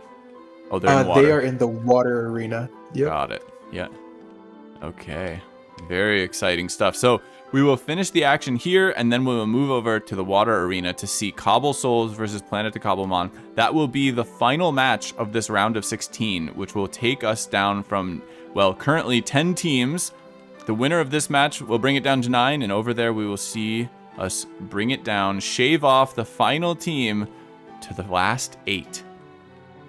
Sounds good. Looks AureusMC saying that their battler is on the phone right now, so give him a couple minutes. Better be an important That's funny. call. Oh, it looks like we're gonna have Tabor 27 for DexMasters and White Spaniard for AureusMC. If I'm not mistaken, I think White Spaniard has only had one match in the entirety of the World Cup so far, being singles, and I do believe that they pulled off a 6-0 victory. I'm gonna quickly I think I was go through there the for log. that, actually. I remember this name, and I remember being impressed. So let's see whether or not White Spaniard or Tabor 27 can bring home the victory between AureusMC and DexMasters. This singles match, it's whichever Pokemon team whites out first, that team, their entire team and server is done in this tournament. Now, everyone here has been performing incredibly well, but this is down to the wire now. And we are seeing our both final teams two say battlers. that they're ready, and we will see everybody take off. Oh, man. For Planeta Cobblemon, Raphael 1511 will be facing off against Soul Miru. Maybe if this match ends earlier, we'll be able to catch the ends of that match. Perhaps.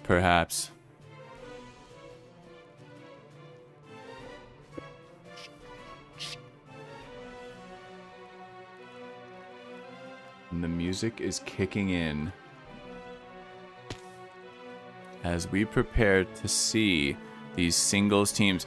Now, we don't get to see as much as these battlers do, but it is important context for you all to know that they see the 6 Pokemon that they're facing off against. They don't know the items, I don't believe, or anything like that, but they do know the 6 Pokemon they're facing. And we won't get to know that, but we will get to see how they play out these teams, and we will see who can become top 8 material. Yep, a lot on the line in this match between AureusMC and DexMasters. Let's see. Let me look up Tabor's record as well in the tournament. I'm gonna baton pass to you for a second, Novo. I will be back in like 30 seconds. Apologies. Sounds good. Sounds good. I'm gonna move over here just so at least let's it's on the see. right angle. There we go. Yeah, Tabor has previously shown up to do some double battles. Did lose their round 2 match. And it does seem that that was his only appearance in the entirety, while Spaniard, on the other hand, won his only match. So these are both battlers that have only shown up once. Tabor losing their previous match, while White Spaniard winning. So very curious to see if we see the tables turn in this matchup right now. On paper, you would probably start betting White Spaniard would end up doing well, or maybe coming out on top. But you know, this tournament, we're not playing this on paper. This is in the moment with all the pressure building up. You know, who's going to perform well? Who is going to have what it takes? Are we going to see an unfortunate matchup? Are we going to see a really close battle? No. We see Dragonite leading off into Meowscarada. Meowscarada probably going to go for something like a U-turn to break that multi-skill. This Dragonite might be actually the notorious Wrap Dragonite that we saw early I on remember that. in the tournament. I think it was like Wrap, Thunderwave, Roost, and a fourth move that I don't think was ever revealed, but that's what it's looking like. I think Spaniard actually had this exact same lead last time too. So curious to see if that does end up being the case. That was an exciting match. I do remember that. That will be very cool to see again if we see the Wrap Dragonite. I don't know if I've seen anyone else run that. I actually also never even knew there was an item called a Binding Wrap. Now, I don't know if he would be using that, but I just know that I didn't even know it was a thing until after that.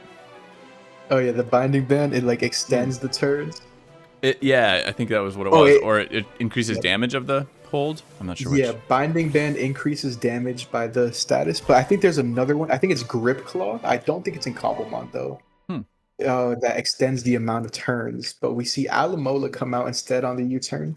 Preserving the Marble Scale on that Dragonite seems like a good play to me, and Meowscarada goes Bug type and will be leaving the field to face down this Alomomola. Yep, what's that skill? What's that skill? What did I say? A Marble Scale. That's the Milotic I do that all the ability. time. Yep. No worries, no worries. Thank you, See Goldango come in facing off against Aloe. Goldango very free to go for substitute, very free to go for nasty plot. If this Goldango gets behind the substitute, it's gonna look real dangerous immediately. Do we see? Oh, we see Clodsire Eats a Shadow Ball. takes a Shadow Ball. It's a very Nice. neutral move there. Alomomola Yeah, needs very water, cool. says Heroku. Very cool seeing the Clodsire come out. Clodsire isn't really a popular pick in singles because of the fact that it doesn't get access to recover through level up, if I'm not mistaken. So it's not really one of those Pokemon that's that has that notorious longevity that it might have in Generation 9 single matches. We also don't see Leftovers or Black Sludge, so this has no way of recovering any HP that it ends up losing. So it's really just here to soak up soak up hits. What would you expect this Pokemon to be running then as an item? As an item, probably heavy duty boots to not get worn down too much by hazards. That would be my guess. Gotcha. We see Toxic on the Samurott come out. With the way that people like to use Samurott, that could be extremely impactful in this fight. Yeah, Samurott now on a timer.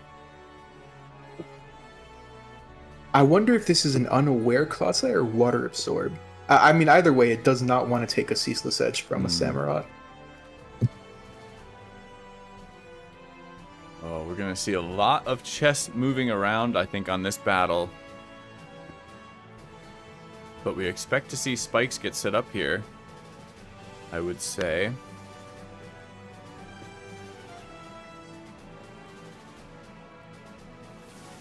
Clodsire leaves the field in favor of Alomomola, and it does take a Ceaseless Edge, as spikes will be set, or were they not? I wonder if maybe you try to Whirlpool trap the Samurott. That Especially way it with takes that both Toxic, Whirlpool. That makes Maybe sense. you try to wish. Oh, maybe the Clodsire's longevity in this team comes from Wish passing Alamola. That's certainly an option too. Now, did spikes go out, or is there any way to stop them by this Alomomola? Because I didn't see a message. No. I don't remember if there is a message or not. Yeah, no, spikes, when Ceaseless Edge lands, it's guaranteed to get spikes up. The only time that Ceaseless Edge won't get spikes up is if it dies on a hit to something like Rough Skin or Rocky Helmet. Oh, okay. So, okay, fair enough. We do see a Galarian Slowking come in, and the Wish of Alomomola does go off. So, we're expecting a swap here, and potentially this is maybe a really safe swap. Well, I'm not super familiar with these Pokemon, I gotta say. It's harder for me to call out singles. No worries. Maybe we see him go right back out to the Clodsire, try to dish out some big earthquakes or something.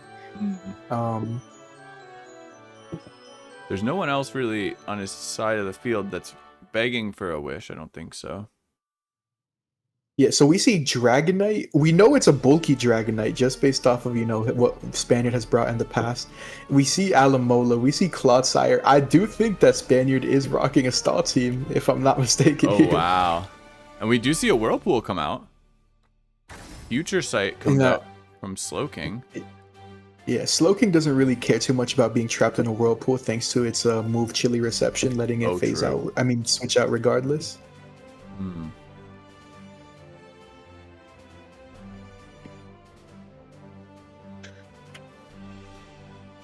And it does get a Future Sight off, so if the Aloe stays in this turn, and gives a free switch to whatever comes in, it does stay in. This Chilly Reception with the threat of Future Sight and whatever Tabor has in the back, there's going to be very little Pokemon that are going to be able to swap into both. I think they're probably going to see a KO happen on this side of on White Spaniard side of the field.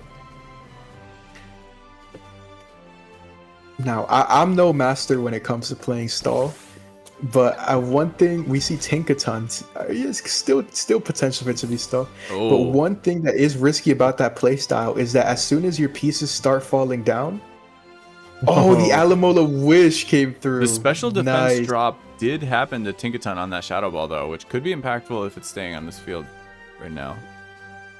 And we could see a big knockoff for sure from Tinkaton. Or a predicted swap with a big Gigaton Hammer. Or play rough. Yeah, White Spaniard has to be really, really careful over how he maneuvers his pieces around. You don't want one piece to go down and then your entire team structure just starts collapsing on itself. That special defense drop is definitely very huge because I think a Make It Rain could maybe even be able to pick up a KO from this part. Oh. I imagine this is something like... This is either a bulky Goldango or I want to say it could potentially be a Assault Vest Tinkaton. Well, base stats at least, this Tinkaton would outspeed Goldango, so the big knockoff could be extremely valuable. I don't know if it's part of win condition for White Spaniard, and I definitely don't know stall tactics. So we do see a swap. Clodsire comes back in as Nasty Plot goes up on Goldango.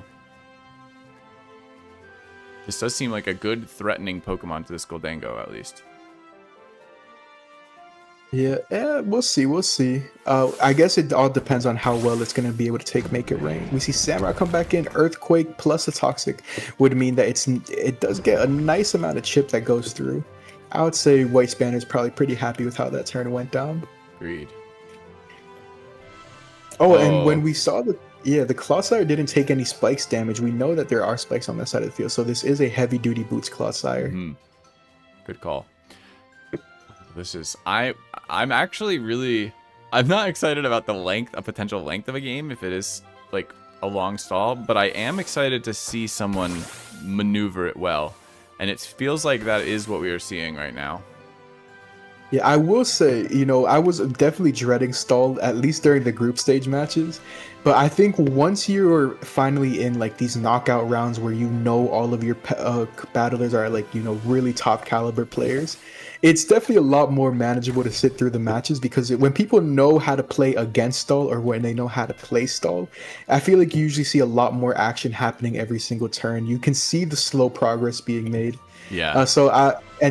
We haven't really had stall show up, so I'm actually a little bit excited to see how it performs here today. Same. Yep. I'm not rolling my eyes at its appearance this time. The Rap Dragonite. If I see it too many times, I'm... No, that's fair. I think after a few of them, I would be like, okay, well, I'm good. Let's go back to VGC. But For seeing someone who has maneuvered Rap Dragonite and is starting to maneuver this team, I am excited. Oh, and that might be a predicted knockoff right there as Covert Cloak comes off of the Goldango. I'm not sure what the Covert Cloak was there for exactly. Yeah, that's to stop Garganacl from salt curing Goldango. Ah, okay.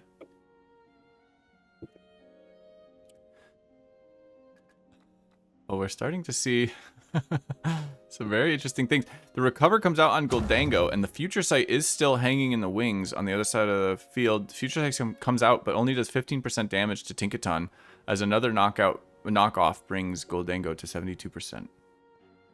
Yeah, Goldango should be able to 1v1 this Tinkaton right now with its item being knocked off. I guess here was probably where we're going to start seeing any sort of status moves that might be revealed, whether it be Nasty Plot or Substitute. It's very rare to see 3-attack Goldango. Let's see. There could...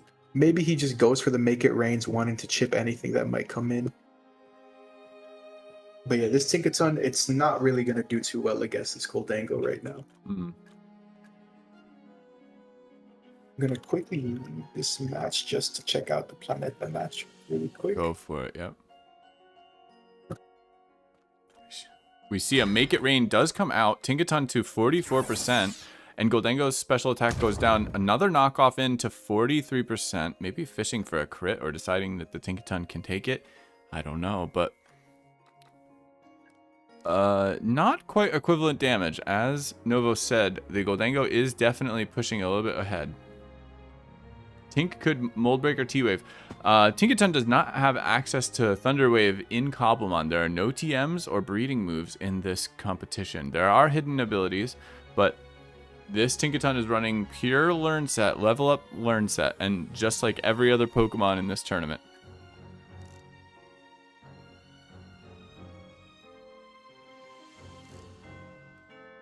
I think right there that Tinkaton was predicting maybe a setup turn and trying to punish, but now seeing this White Spaniard swaps over to Clodsire, there's the recover on Goldango, back to 93%. And now Clodsire threatening an Earthquake. And we've seen 2 recover PP used. I don't know whether that's going to matter, but I'm going to try to keep track of it because this will be potentially unlike any match that we've seen before, as really very little progress has been made so far. A Meowscarada comes onto the field, Earthquake goes out and brings it to 81%, but this was the Meowscarada lead we saw out of Tabor, I believe.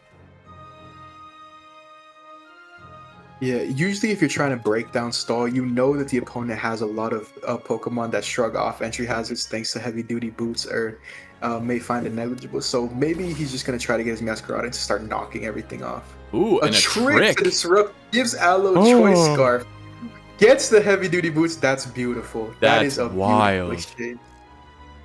Oh, wow. Yeah, Aloe will be taking spikes damage now, and that Meowscarada itself is, you know, happy to be holding heavy duty boots. That is a very cool tech right there. I have not seen someone try that yet during this tournament. And we see Wish come out from Alomomola. And I get the feeling that's what we're going to see mostly from Alomomola now. As it will be the main source of healing potentially for White Spaniard. And this Alomomola can't really maneuver as well with this Choice Scarf. Clodsire comes in, will get a Wish hopefully eventually before it dies. There it is. Back to 100%. Yeah, now I'm curious to see if Tabor is, you know, able to, you know how to pick apart stall.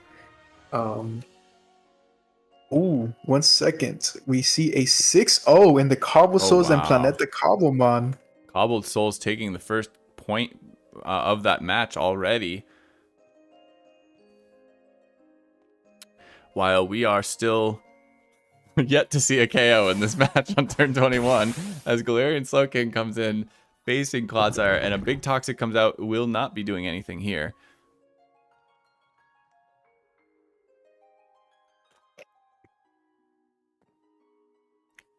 Now, do you think that Alomomola with a Choice Scarf is enough to really turn this away from White Spaniard's momentum, because I do feel as if they do have momentum. There's a big hit from Earthquake, bringing Slowking to 44% before the chilly reception.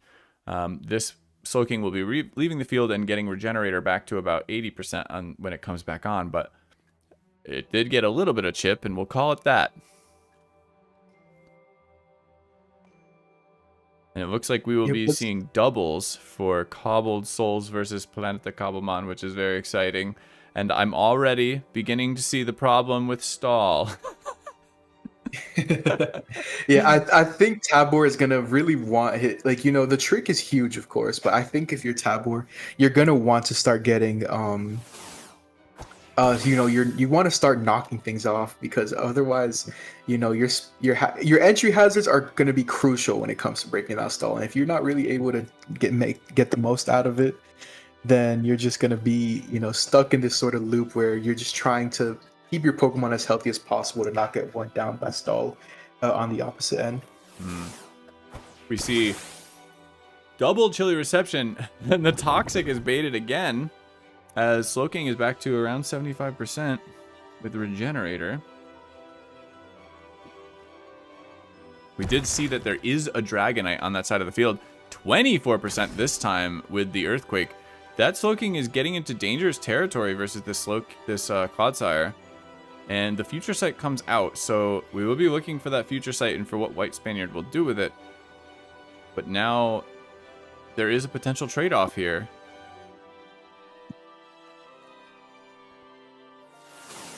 We see Slowking leave the field, but Clodsire stays. Toxic goes out again and is absorbed, of course, by the Samurott that is already poisoned. And now I expect we'll see a swap from Clodsire to protect it from both this Samurott and from the Future Sight. But we have seen in the past Samurott come out with like a Mega Horn or something. Maybe we see a prediction here from Tabor to try to break through the stall a little bit. And while we won't be able to see it, I will share the team sheets with you all, just in case we do end up seeing this Planeta Cobblemon CobbleSouls VGC match that is going to be starting shortly, once Novo has sent them to me, once he has them. We see a swap. Alomomola comes in, takes the Future Sight and a Ceaseless Edge to 67% plus spike damage. So that we are already seeing a little bit of a difference, a little bit of an impactful thing. Oh, and Alomomola is taken to 11% with the Future Sight after the Ceaseless Edge and after the spikes damage. That is big. This Alomomola is now, I mean, it's not going, I think it's going down.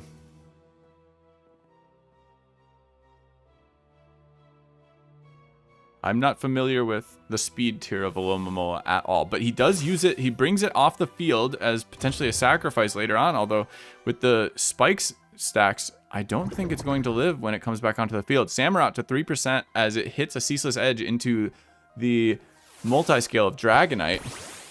Avalugg comes onto the field. A nice cry animation. I don't know if I've seen that one, actually. And Dragonite roosts back to 100%, restoring its multi-scale. I like that play.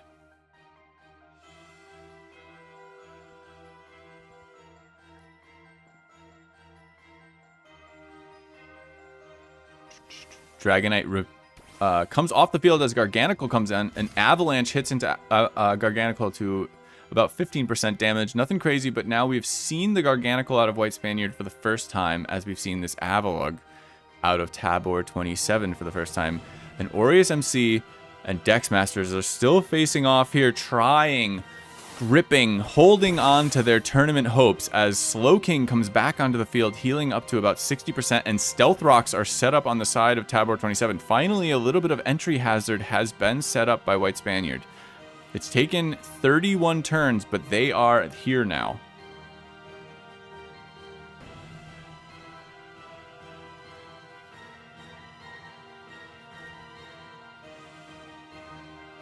Now, I have just been handed the team sheets for CobbleSouls for Planeta Cobblemon. We're not looking at them right now, but for the first, for Sanji's team of CobbleSouls, we have this team. I haven't seen it yet, but I will. Oh god, I messed it up. Oh, there we go. Spaniard able to get Stealth Rock. Let's see just how impactful that's going to be. We do see that he has Garganacl, so that knockoff that went into the Goldango earlier to remove its Covert Cloak is going to be pretty relevant. Goldango now susceptible to that 25% chip from Salt Cure every turn. Okay, just making sure I have everything there. We see Garganical go for a cover, as Slowking goes for Chilly Reception and leaves the field again. And who will we see in its place? We see Goldango come out. This is the Goldango that has no Covert Cloak, as you said. Now, is it going to be worth getting that Salt Cure for this Garganical? Excuse me. Ooh, we saw people. There was an earlier match that I want to say was ultimately decided by the Goldango thinking he'd pick up the one hit KO on the Garganacl. I don't think it's ever really worth making the exchange if you are the Garganacl. And yeah, we do see the Clodsire come out to tank it really, really well. But importantly, I don't know if you saw this, Novo, the Scarfed Alomomola is at 11% and unlikely to survive coming back onto the field. So there is a hole punched in this stall team now. Yeah, I mean, there still is the Regenerator ability bringing it up. If it's able to have a good couple of pivots that come in through, it could have just enough HP to be brought right back into the game. Maybe have another Wish come out. Gotcha. We just gotta wait and see. Well, Samurott is used as a sacrifice here against Clodsire to make the Earthquake go into nothing. And now comes Meowscarada, the booted up Meowscarada who tricked out its Choice Scarf over to the Alomomola earlier. Oh, the Aloe doesn't have its boots anymore either, Correct. so it's gonna be taking all that hazard damage. Yes. That's true. Yes, I did forget about Regenerator. This is a very free knockoff for Meowscarada, I want to say. You know, if you remove Clodsire's item or heavy duty boots, it's also going to be taking all that spice damage. We do see a swap. Clodsire comes off. Dragonite comes in with the multi-scale still intact. Does get knocked off, however, and it's a crit. The heavy duty boots come off of Dragonite. 20% is funny. If this Meowscarada, oh yeah, we know it's heavy duty boots. It could go for the play roughs. But if it gets Thunder Wave, there is a chance that Dragonite is able to out heal it with Roost and stuff. It also wouldn't be Stab play rough thanks to the Protean already activating to make it Dark type. Hmm.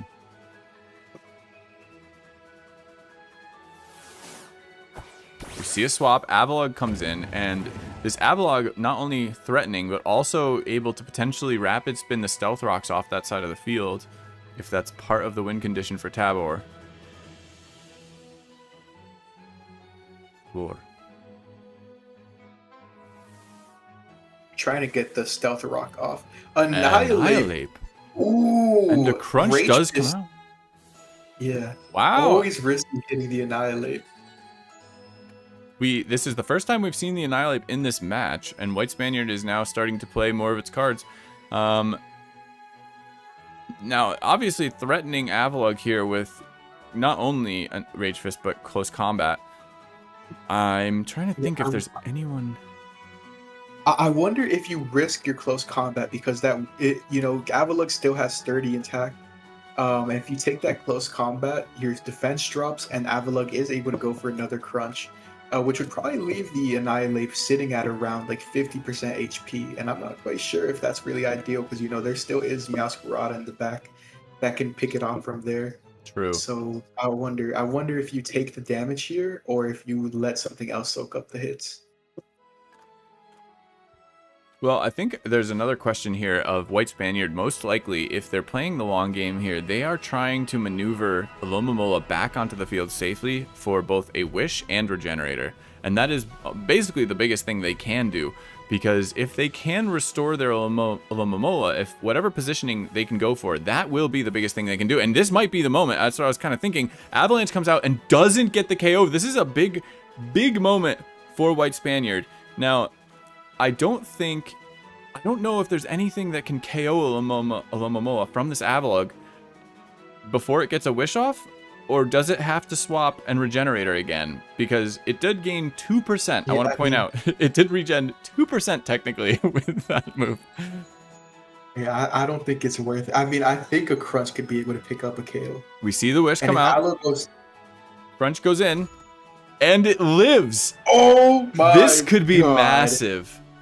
Oh my God. In terms of things, this is so being able to restore the Wish Momoa is basically the win condition, I would say, or one of the win conditions for White Spaniard. And so if this can be done, I don't know exactly how Wish works. Is this like if it stays in, does it come after all of the other turns? So like it has to get out. I mean, I think that wish is solely for the purpose of passing it to one of its allies. I think that's the last contribution that this ally makes. Yeah, we do see a switch for the Annihilate. Okay, but we do see that the Annihilate takes another hit, is back up to full, and it now has a 150 BP Rage Fist. So he doesn't even need to go for things like the close combat and worry about dropping his defenses. I like that play. I like that play a lot. Yeah, that was nice. That Aloe just providing utility to the very end. And that Aloe with Regenerator, if it can maneuver properly once more, it could potentially get another wish off. It's a tight spot. It almost needs to predict like a nasty pot or something to come in on that turn. But it is holding a choice scarf, so it can outspeed some things it might otherwise not. Counter is interesting. Yeah, that is. I guess counter would have done the more damage while still boosting up Rage Fist. 200 BP Rage Fist. Yes. Oh man. Even a close combat could do it, but I think Rage Fist should be enough. This is stab off of a powerful Annihilate. To those in chat, the Alomomola is holding a choice scarf right now because it got tricked by a Meowscarada, so it could not protect there. It was stuck using Wish.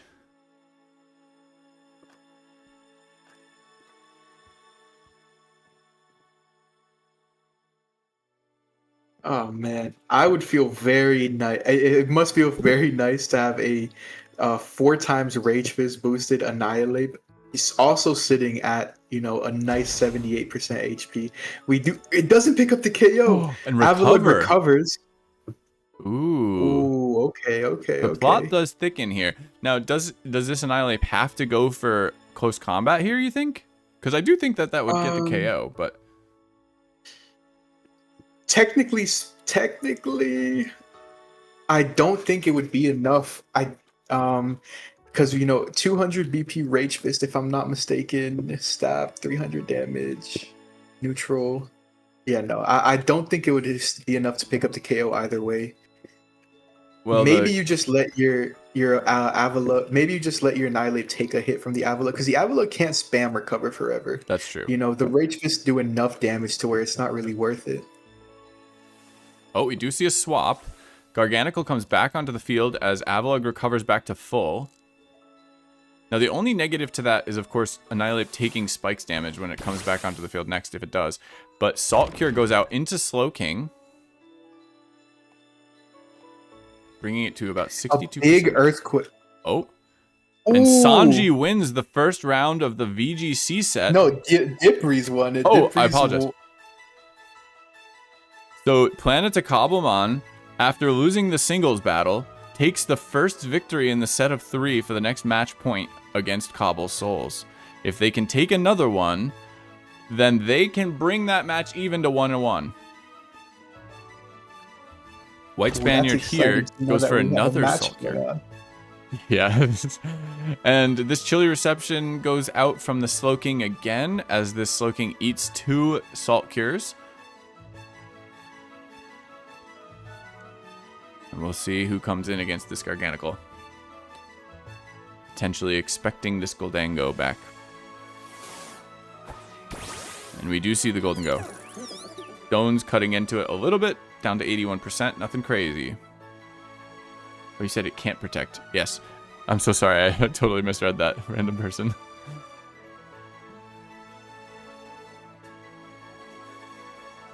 Get a little more close and personal here. All right, we are on turn 45. I think the longest I've seen before on stream has been like 32. Oh, we've definitely had way longer matches. I know for sure that we've had a match that went to turn 70. Oh god. I think that was in round 2. Make It Rain doing some heavy damage. With the special attack drop, this Clodsire could live another one likely. So pressuring with Earthquake here. It's likely that Clodsire has Unaware, and Unaware actually doesn't care if your opponent is -1 too, so it could still pick up a KO. See, Make It Rain come out. Can this Dragonite even touch Goldango? If it's the Wrath Thunder Wave, maybe Fire Punch? Yeah, it's possible. But if you have no attack investment, I don't think you outdamage a Goldango that can recover.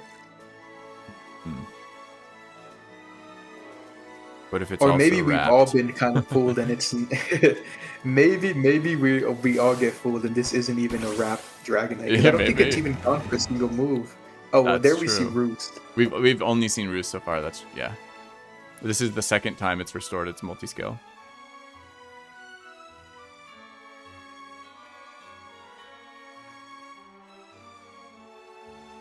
Man, I love that Avalugg is a good, considered a good Pokemon in the OU metagame, being able to rapid spin, being able to crunch cool. Goldango. I love it.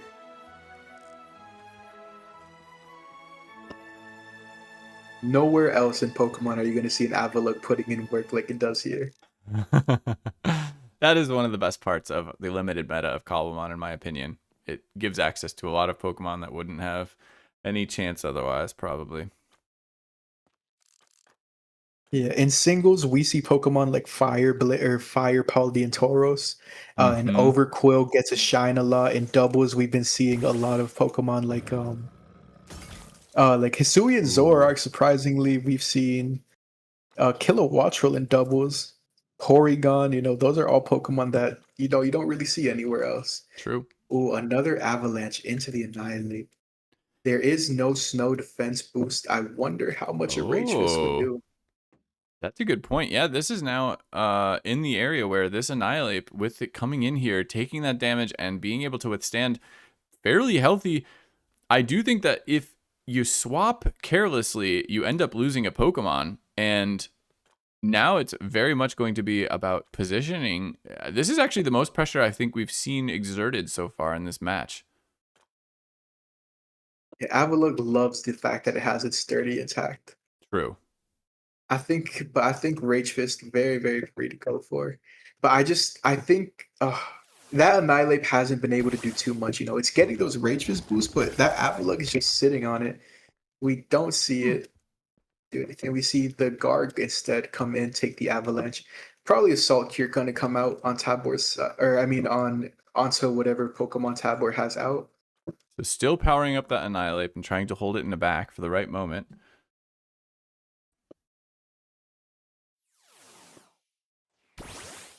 And comes in, attempting to maybe eat another move. Great double switch. Oh. That was amazing. Annihilate has the freest opportunity to go for Rage Fist here.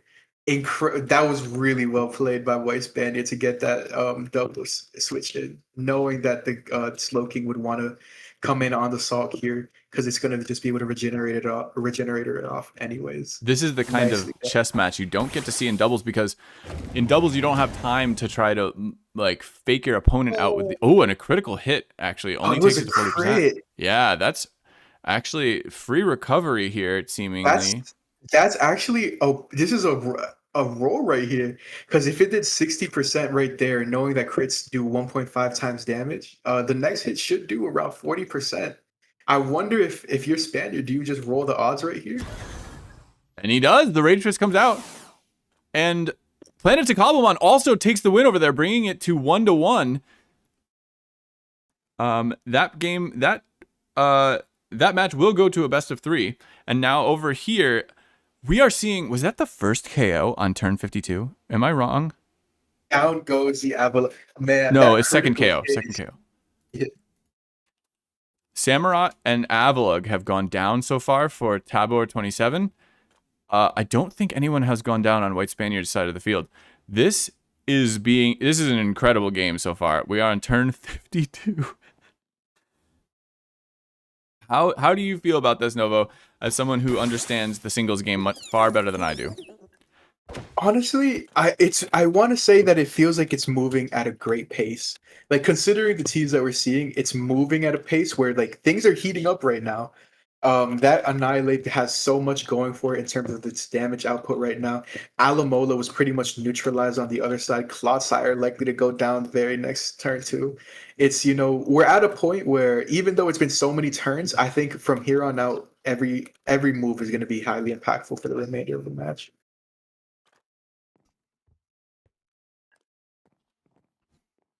Yeah, I think you're right. I think we're starting to lose a few tools along the way. Alomomola, while still alive, is definitely more of a sacrifice at this point.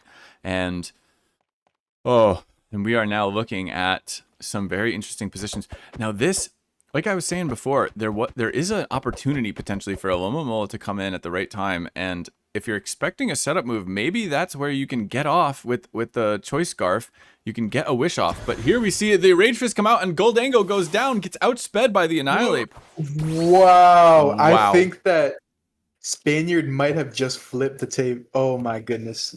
Oh my goodness. I think that's a 3-0 lead right now in terms of Pokemon, and AureusMC is looking good as White Spaniard is Dude, and commanding this team. This is a ridiculously powerful Annihilate. I love the way that Spaniard has been playing. I love Agreed. the way that he's been putting all this together. That's that one thing that I do really respect for like people who do bring stall teams is that when you see somebody who knows how to play stall, execute it, the way it should be perfectly, it's just like a masterpiece at the end. There's so much positioning when it comes to playing stall. Slowly breaking down your opponent's teams, putting yourself in that kind of position where, eventually it just becomes impossible for your opponent to come back. It's one of those where you have to have so much foresight in your match to know, exactly where you need to be 10 turns from now, 20 turns from now to really be able to secure some sort of win. Very true. And Spaniard has been playing it extremely. Goldango going down, that means that Goldango and Avalugg both going down. That means that Garganacl isn't being threatened by Goldango anymore, and also can't get its Stealth Rock spun away by the Avalugg. Oh wow! We see Annihilate outspeed Dragonite, and the multi-scale Dragonite taken to 48% health. The Dragon Dance, however, coming out to help boost its speed on the next turn to help turn this around. Now, is there something that this Dragonite can hit with that will KO the Annihilate from here? Outrage. Outrage is probably the only move that you go for here that's going to be capable of picking up a KO. You can go for the Outrage. You should outspeed Annihilate at this point. I don't think any other attack would be able to pick up a KO here.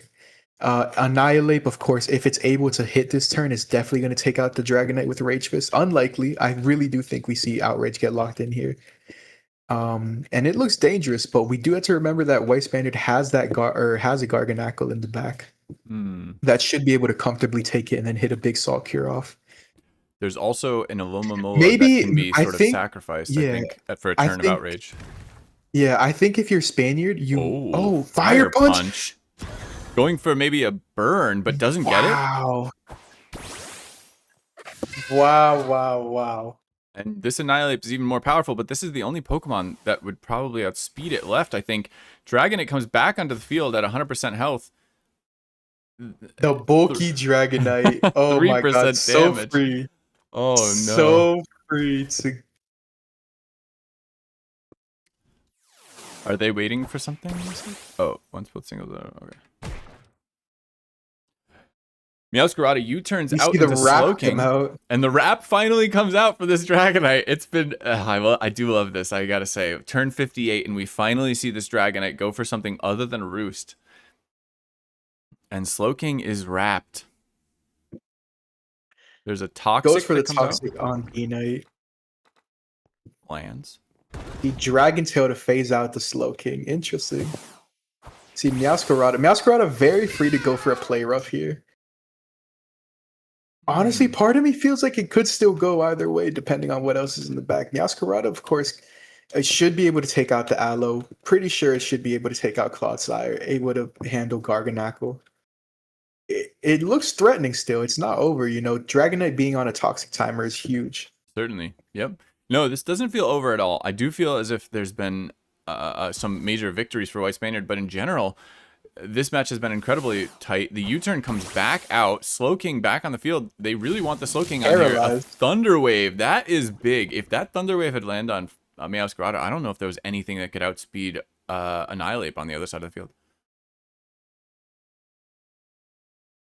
Pope of Arceus saying if it's Trick, it's not play rough, which does make sense. Garganical comes in to eat as a Future Sight comes out from Slowking. Oh shoot, yeah, that Meowscarada doesn't have anything for Dragonite.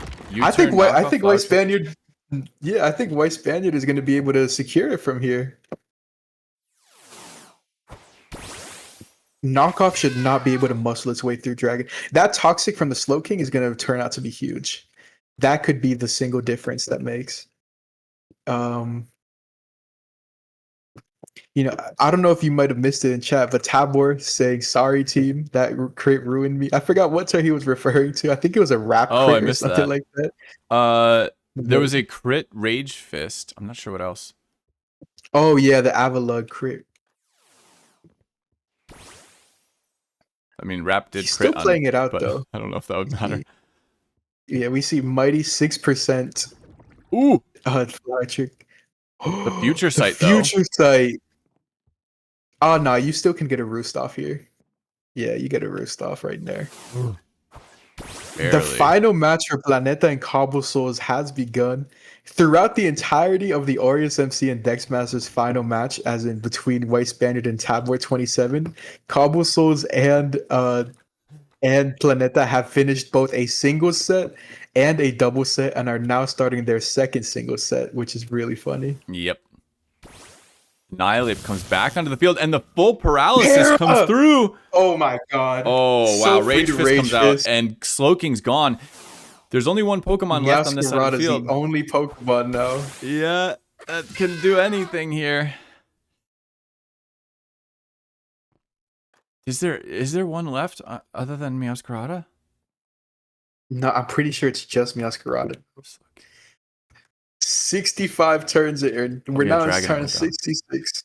Yep. I think you're right. So I feel like what you go for is a Thunder Wave from if you can get the Thunder Wave on him. I think that's the move.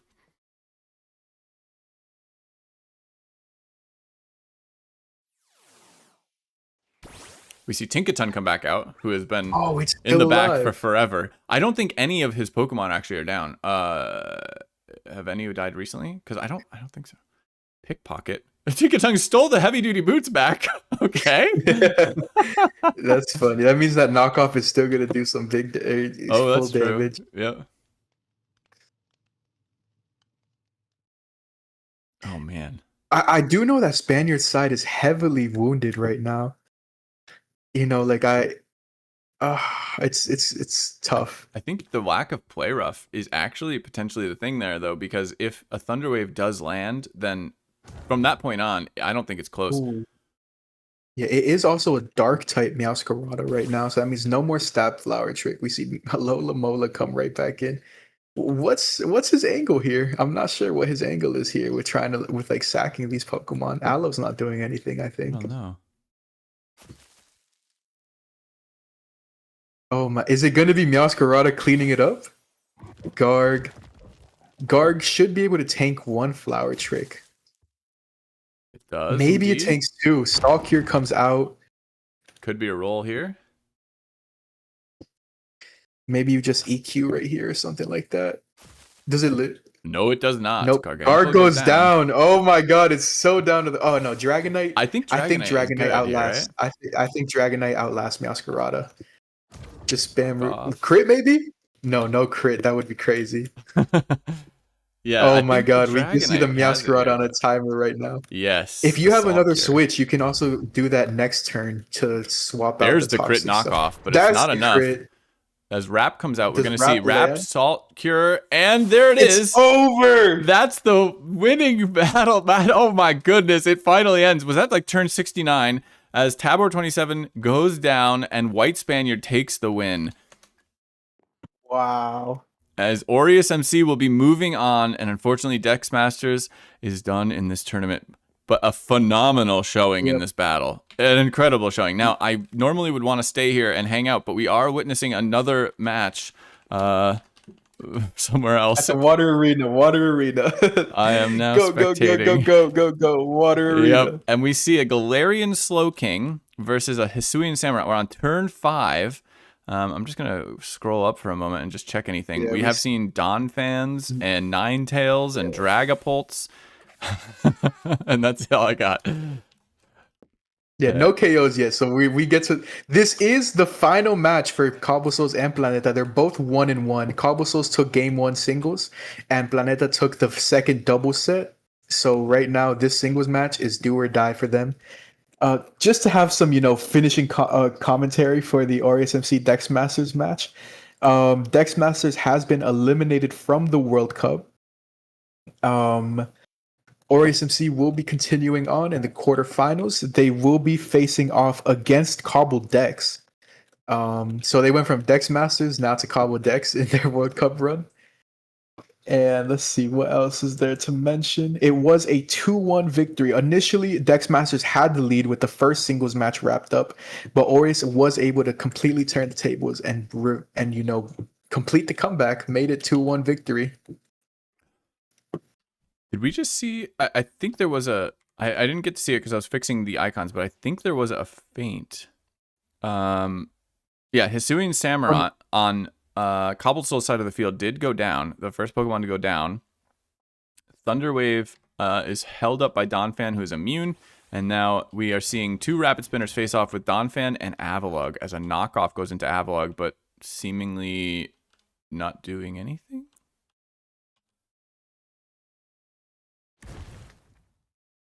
As Fire Fang from Donphan comes out and flinches Avalugg. That could be impactful. That's an impressive thing you don't see very often.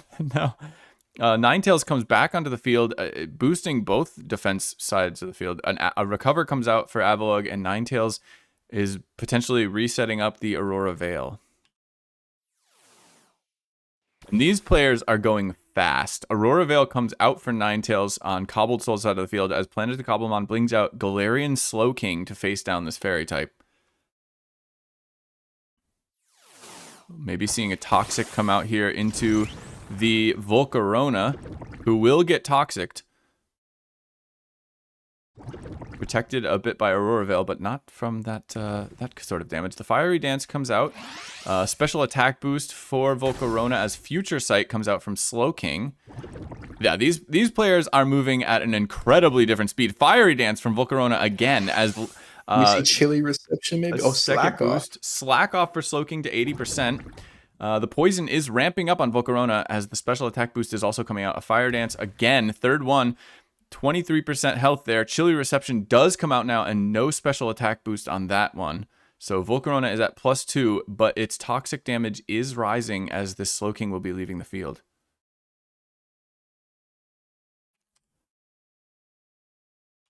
And just butt in whenever. If they're going at this speed, it's kind of crazy, actually. I love it, but It is very crazy right now. Galvantula enters the field as Man, Volcarona this takes is what- the Future Sight. Takes Future Sight too and Toxic. Ooh. Oh my goodness. Maybe Galvantula tries to just set up webs right here. We see a discharge into Donphan. Oh, but immunity. Very well Galvantula played. hating this Donphan right now. Both of its moves getting snuffed out by the immunity. Bug Buzz chips in as Fire Fang takes Galvantula to 23%. This Fire Fang Donphan, I've never seen that tech, actually. I like it, though. Yeah. I wonder if no, you should The just rapid sticky spin web. if you're Donphan. The Sticky Web does come out, and Rapid Yeah, Spin, it as does you Rapid say, comes Spin. out and removes Galvantula and the Sticky Web. Very nicely played by CobbleSouls here. As the KOs are now 1-1. Of course, that Volcarona in the back is very, very injured for CobbleSouls, but currently 1 Pokemon to 1 Pokemon down. Meowscarada comes in at 20% facing down this Donphan.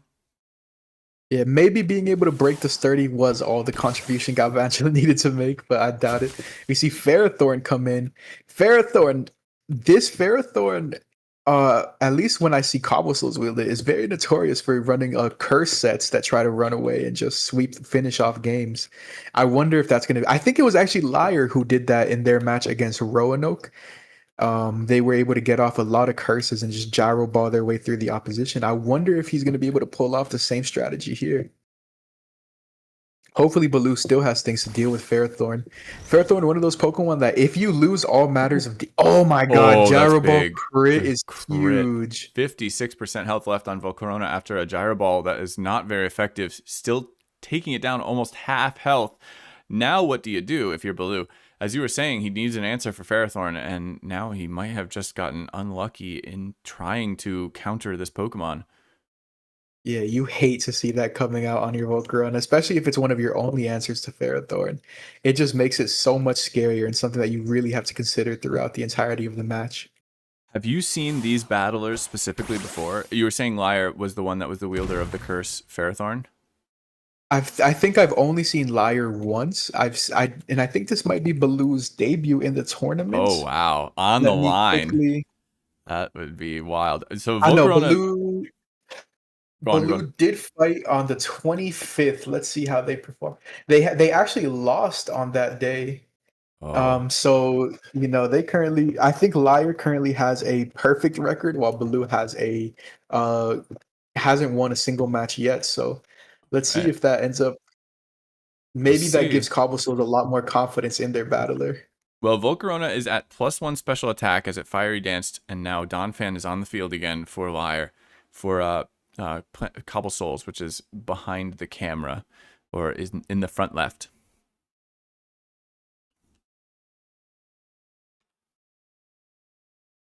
Now there are big decisions going on. You can see these players are taking a little bit more time here. It's impressive how it really does. This is how most of the singles battles have gone, where it's like the pace changes very much in tune with what people are trying to do. Bugbugs comes out and does remove Donphan. A big KO. Huge KO. Dragon I Ball actually comes on. wasn't expecting that. Me neither. Bugbuzz from Volcarona with +1 special attack boost gets the Donphan out, and now Avalugg comes in to face the Dragapult, eating a Dragon Darts handily to 79% and threatening back. Yep, could go for either Avalanche or Crunch. Maybe double switch it. Dragapult could still go for something like a U-turn, so maybe you don't want to double switch out if you're Baloo. No item reveal yet for the Dragapult, if I'm not mistaken. We need music. We need epic music. There we go.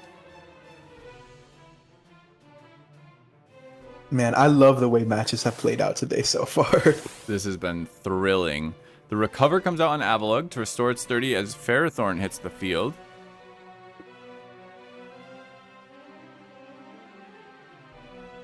Oh, I wonder if you just Gyro Ball wanting to hit Volcarona coming in. Any chip that's going to go in, I do feel as if, like, if you can get just a little bit more chip onto that Volcarona, that could be big. We see the Slowking come out instead. Gyro Ball hits into it. Probably wanting to have a safe pivot. I think that the line here is go Slowking so that you can chilly reception out into the Volcarona, but I'm guessing he wasn't expecting the Gyro Ball to do that much damage because I think it might be a clean 2-hit KO. Could be a roll, could be a 2-hit KO right here. We see Slack Off. Okay, so he should be able to out heal. So let's see, from 77 down to 50, so it's doing 27% damage. Yeah. Slowking. White Spaniard, just so you know, I see you in chat. Yeah, we'll get you in an interview after this match concludes, okay? Hopefully you heard that. If he's in stream, hopefully he did.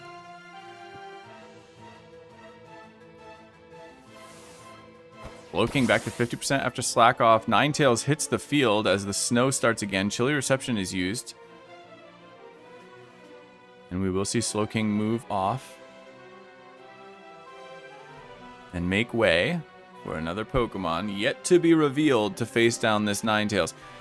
We will likely see another Aurora Veil setup, or at least that's the hope. Volcarona comes in. Ninetales very free to just go for something like the Aurora Veil. See Fiery Dance. That's very likely that we do. Yeah, out comes Fiery Dance. Takes it to 48%, but the Aurora Veil is up on the left side of the screen. That'll be going for 8 turns, I'm sure. Disable comes out. Disable is so cool to see. Interesting play here. That's the first time I've seen Disable brought, and it actually worked almost as like some sort of that is so funny. And Ferrothorn free to come my in. God. The swap into Slowking.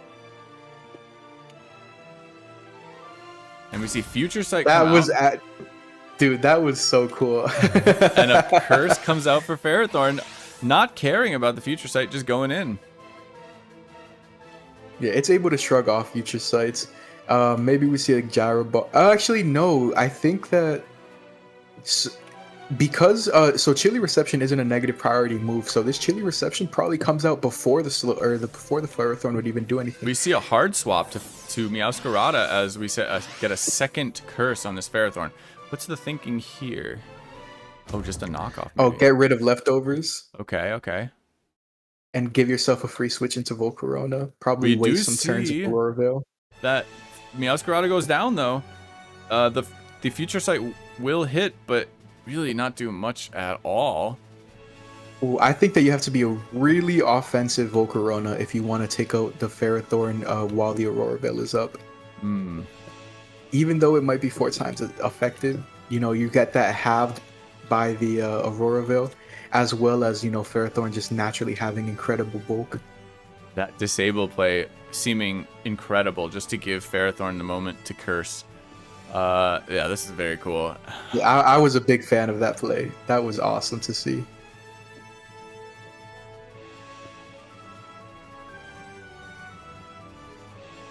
And Alolan Ninetales being one of those Pokemon that, because it's so fast, able to actually make use of it, I really like that. That was a really cool tech to see. Yep. I think there are still 3 turns of Veil, probably at least. See, Aurora Veil went up turn 29. We are currently about to enter turn 35. Oh wow, it's faster. So that's been 5 turns. So there's like what, 3 turns left? Yeah, something like that. Fiery Dance comes out. Fiery Ferrothorn Dance. eats it. Special attack boost, but Gyro Ball goes out into the Volcarona with the double curse boost, and Volcarona goes down. Ferrothorn at 21% still, and threatening. Dragapult comes out. There's no way that Dragapult's going to be able to pick up a KO here. Maybe if it's Hex. Yeah, I think maybe Hex. Okay. Phantom Force. Goes for the Phantom Force. Gyro Ball comes out and misses. Phantom Force will go out. We'll see if this Ferrothorn commits. If it's Infiltrator not. Dragapult, maybe if this is Choice Banded Infiltrator. Ferrothorn does leave, and Ninetales comes out. The snow starts. Phantom Force hits in and removes Ninetales. Ooh, okay. And Ferrothorn comes back onto the field without its boosts. What? I don't think I understand this play. The Dragapult just Phantom Forces again. Did he run out of options? I don't know. Ferrothorn will hit into the Iron Barbs do a little bit of chip, but I'm not sure what just happened there. Liars. Maybe that was a misread. Is this gonna go down to a speed Dragon Darts tie? were coming out. Oh my god, is this gonna go down to a speed tie? Are both teams running it? Oh my god. Dragapult versus No Dragapult. way this comes down. Avalugg comes out. Avalugg Dragon Darts is going to out. him. Not too much there. Wow. I don't know why he sacked the Alolan Ninetales. That didn't seem like it did anything. Planeta Cobblemon looking like it has the momentum now. Avalugg on the field. Dragapult comes off as Volcarona, very poisoned, comes out and does not live the avalanche, but Flame Body does burn Avalugg. That could matter. Especially if the speed tie is won by Dragapult. If it can remove this Avalugg and live, I think Dragon Dance makes sense as a move here. It needs to be able to eat like maybe 1 to 2 avalanches, to be honest. Oh my god, if this is Hex Dragapult, it could probably break through. No, I keep trying to manifest Hex Dragapult. It's non-existent. There's no way. There's no way. I like think the you just attempt though. avalanche like. Yeah, I think you just keep avalanching. The Dragon Dance, double Dragon Dance now. So this Dragapult will be able to outspeed the other Dragapult, but it needs to live long enough to be able to get there. I do believe this is the last Pokemon for Lyre on CobbleSouls side of the field, and this Avalugg and Dragapult are the last on Planeta Cobblemon side of the field. Yeah, this next Avalanche might be enough to pick up KO. It's also double base power boosted because it's hit now. Avalanche comes through. Down goes Dragapult. Is that the last Pokemon? I think that was it. And Planeta Cobblemon has defeated CobbleSouls in the final match of elimination for the top 16. We are into the top 8 now. Oh my goodness. CobbleSouls Down going goes home. CobbleSouls. And Planeta Cobblemon moving on. Wow. After being one, this has just been a day full of comebacks. You know, CobbleSouls had taken game one, but with a double set in the way and finishing it off with singles, we saw Planeta bring it right back. Incredible. Wow.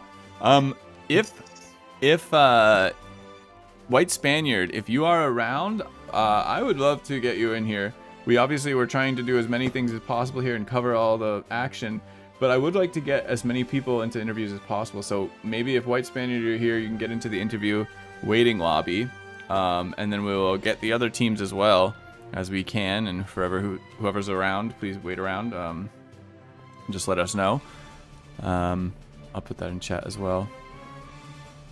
Wow. What is their team? So Is let that me Aureus? quickly. Yeah. Okay, I am gonna update the graphic really quick. I'll send it your way so you can kind of see what the standings look like right now.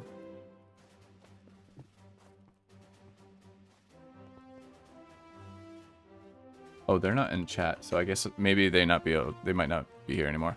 I know I saw a White Spaniard log off. Well, we may not be able to hear from them. So if we don't see them in the waiting lobby in a moment, maybe we get Planeta Cobblemon and CobbleSouls. So we should do CobbleSouls first if they're around.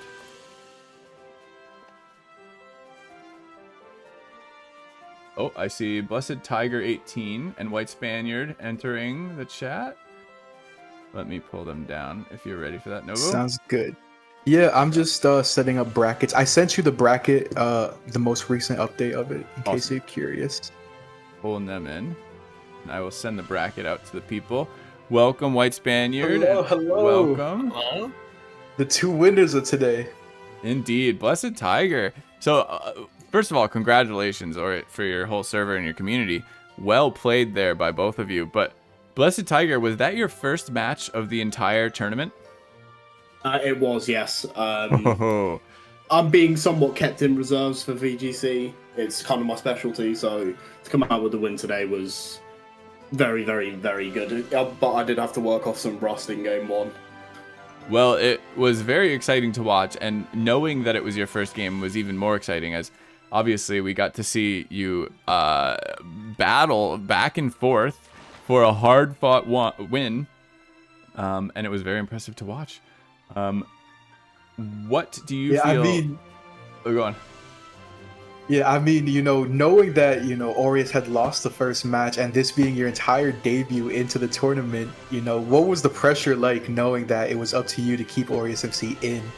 I'll be honest. When we were selecting format, I said, put me in.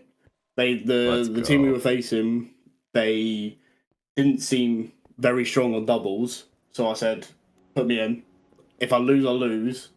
But I believed in the 6 mods I brought, and once I saw the team sheet, it was a team that I knew I could beat. The pressure was immense knowing, but I also knew that if I won, having Spaniard in third, we had a really good shot. So sometimes you just have to take up the mantle, as it were. Indeed. No, and that's a great point, as you say. First of all, I love to hear that confidence and the fact that you were calling for it. Like, put me in, coach. I got this. and then having White Spaniard in reserve, that match was, it felt like to me one of the most delicate and precise matches I've seen of the entire tournament. What would you say about that, White Spaniard? I mean, to some degree, yes. I think it ends up looking a lot closer than it was. I think if the hard part was getting Annihilate into a spot where it ends up making progress, and that's basically how my team is designed. That's the only way for me to really make progress, other than just slowly chip you down. But I think that I've got enough practice with that team, and I'm comfortable enough with that team to where doesn't feel nearly as delicate to me. But watching it, it definitely is delicate. Because if one mistake, Annihilate comes in and dies, I basically just lose. Yeah, there was so many moments. I think one of the most pivotal moments in that battle was when the Annihilate got a crit on the Avalug, doing like 60% damage. I feel like once I saw that happen, I'm like, oh, surely White Spaniard wraps it up from here. And we got to see that Annihilate just put on some crazy, crazy work. When in that battle did you kind of feel like it was really just leaning towards in favor for you? Did you feel that from the very beginning because of how confident you were with your team, or do you feel like there were any sort of crucial moments that gave you the honestly, confidence to close it out? With that team, I feel very confident I'll beat anything. I think that team, just Stall in general is very strong, as long as you're able to navigate it very well. I think I'm so comfortable with that team, I can navigate it pretty much perfectly. There was a little scare with the Avalug, because I thought that counter Annihilate would do more. But I never was too worried about it, because I knew that Tinkaton could make progress on Avalug. Worst case scenario, I could always go to that and knock it off, or threaten a Gigaton Hammer on it. And once it's knocked, then I knew that Annihilate could 2-hit KO it on switch in. So it was just mainly just finding a way to get Avalug chipped enough to where it couldn't come in safely on Annihilate. It made it a lot easier with the crit, definitely. Otherwise, it would have went a lot longer, but I wasn't too worried about it. I think even without that crit, I think I'm able to position it well enough to where I can bring it back. I think one of the few moments actually for me where I was wondering whether or not you'd still be in it was when Alomomola got tricked with the Choice Scarf. Was that anything worrying to you, or was that something you thought you could just continue playing around? Because when you maneuvered Alomomola back onto the field to the crunch, and I was literally in the process of saying, how will he get this Alomomola back in without it getting a... He can probably get one more wish off, but where will he do it? And then you did it. Was that a moment that was scary for you, or was that a moment where you were sure of your calcs or kind of thing? I definitely wasn't sure of the calcs, but I already kind of prepared for Alomomola to be the fodder to knock or trick or anything like that. Just because in that matchup, it wasn't too great, other than just wishing, obviously, which is his main role. But by the time it got tricked, I felt that Alomomola had stalled long enough and that there's enough progress made. Goldango was running out of Make It Rain PPs, running out of Recover, and that was the main threat. Because unless Annihilate gets attacked once or twice, it's hard for me to kill Goldango.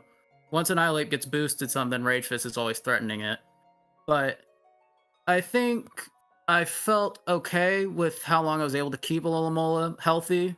And that's why on that turn, I was willing to take the Future Sight in Flower Trick combo.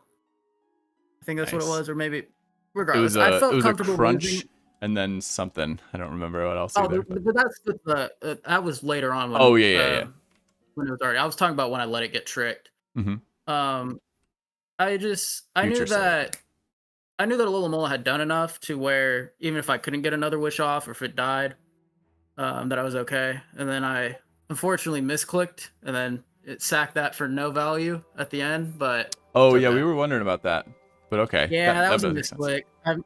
Because I thought Garganical was in that slot. I was kind of rushing for no reason. Should have just taken my time a second. I've been playing patient for the whole time. I've just got a little antsy. That's one of those things I think singles battlers are more prone to, just because you guys move between paces so fluidly. Sometimes it's just like back to back to back turns, and sometimes it's very methodical and pensive. But do you guys have anything that you want to say about like sort of the scope, the entire pace of your like tournament run from here to the top 8, is there anything that stands out to you in terms of like allowing you to get to this point? Maybe Shara, I see that you're in here. You've been present for almost every match, right? I've been present for them all. I mean, well, no, I was missing one of them, but I was like watching on my phone because I couldn't make the get online. But yeah, I mean, I think part of the main thing is we believe in our team. We have a strong team. We've got a lot of different options. We've got, I don't even know, like 13, 14, 15 singles teams. I don't even remember how many teams we have. And then I believe like nearly 16 VGC teams as well. So, and we're confident with a lot of them. Some of them are definitely weaker than others, which we've not brought. But like, I think we're confident in our team. We're confident in no matter who goes in. And even the people that have lost, so for example, I've lost one, I believe Dutch lost one, and then Dragons lost one. I don't think the losses were too damning either. I think mine was heavily defined by a freeze and then one misplay on my end. Dutch's was, again, slightly an unlucky matchup, and then Dragons, which was the VGC one that we lost, was, I mean, VGC is very heavily matchup based, but it was just a very poor matchup in for us, so I don't think we could have won it. But I don't know, I'm confident in our team, and I'm confident in all of the people that we have, and I mean, VT's much more a VGC person than me, so you can possibly comment on that loss more, but I think otherwise, I don't think there's too much to be worried about from the losses that we've taken either, so... Novo, do you know who their next matchup is against? Yes. So you guys are going to be facing Cobbledex, the 2nd overall seed in the World Cup. You know, have they been a team that you guys have kind of had an eye out for? We've I mean, we've kept an eye on like a few teams. We've kept an eye on like just watching some general battles, seeing what the meta is and what people are bringing. But I think anyone in our team would say the same thing of I don't think we really care what seed we're against. If you want to win the tournament, we got to beat everyone anyway. So what seed they're in doesn't really matter to me. And we've kept an eye on things, and as long as we play our own game, I think we'll be fine. Very nice. Yep. Very excited to see what you guys pull off in the quarterfinals. Man, making it to top 8 is a crazy accomplishment. From here on, I mean, this match right here was very tough, but from here on out, you just keep on increasing in the difficulty of the teams you face off against. But AureusMC, you guys have been a threat this entire tournament. You've beaten every single server you have encountered so far. So I'm excited to see the run you guys make in this tournament. You seeded us too low, that's all I'm saying. I think that was on me applying a bit late, to be fair, but oh yeah, you were like one of the very last teams to apply to the tournament. we were doing a tournament to make up our team, basically. So our team is made up of tournament winners from our network. Nice. Gotcha. Basically, which is why it took a little bit of a while, because we had to arrange a tournament that made sense for all time zones and people to participate in and stuff like that. But yeah, it's a very strong team right now.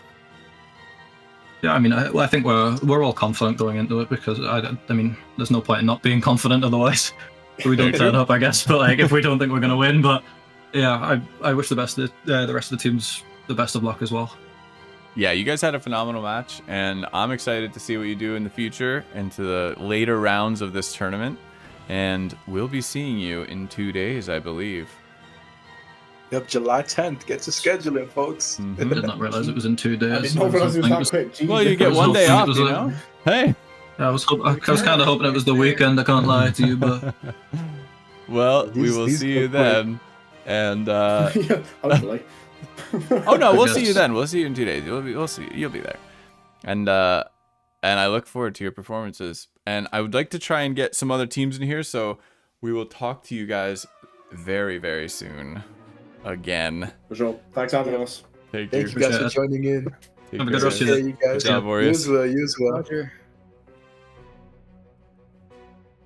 Is CobbleSouls still around?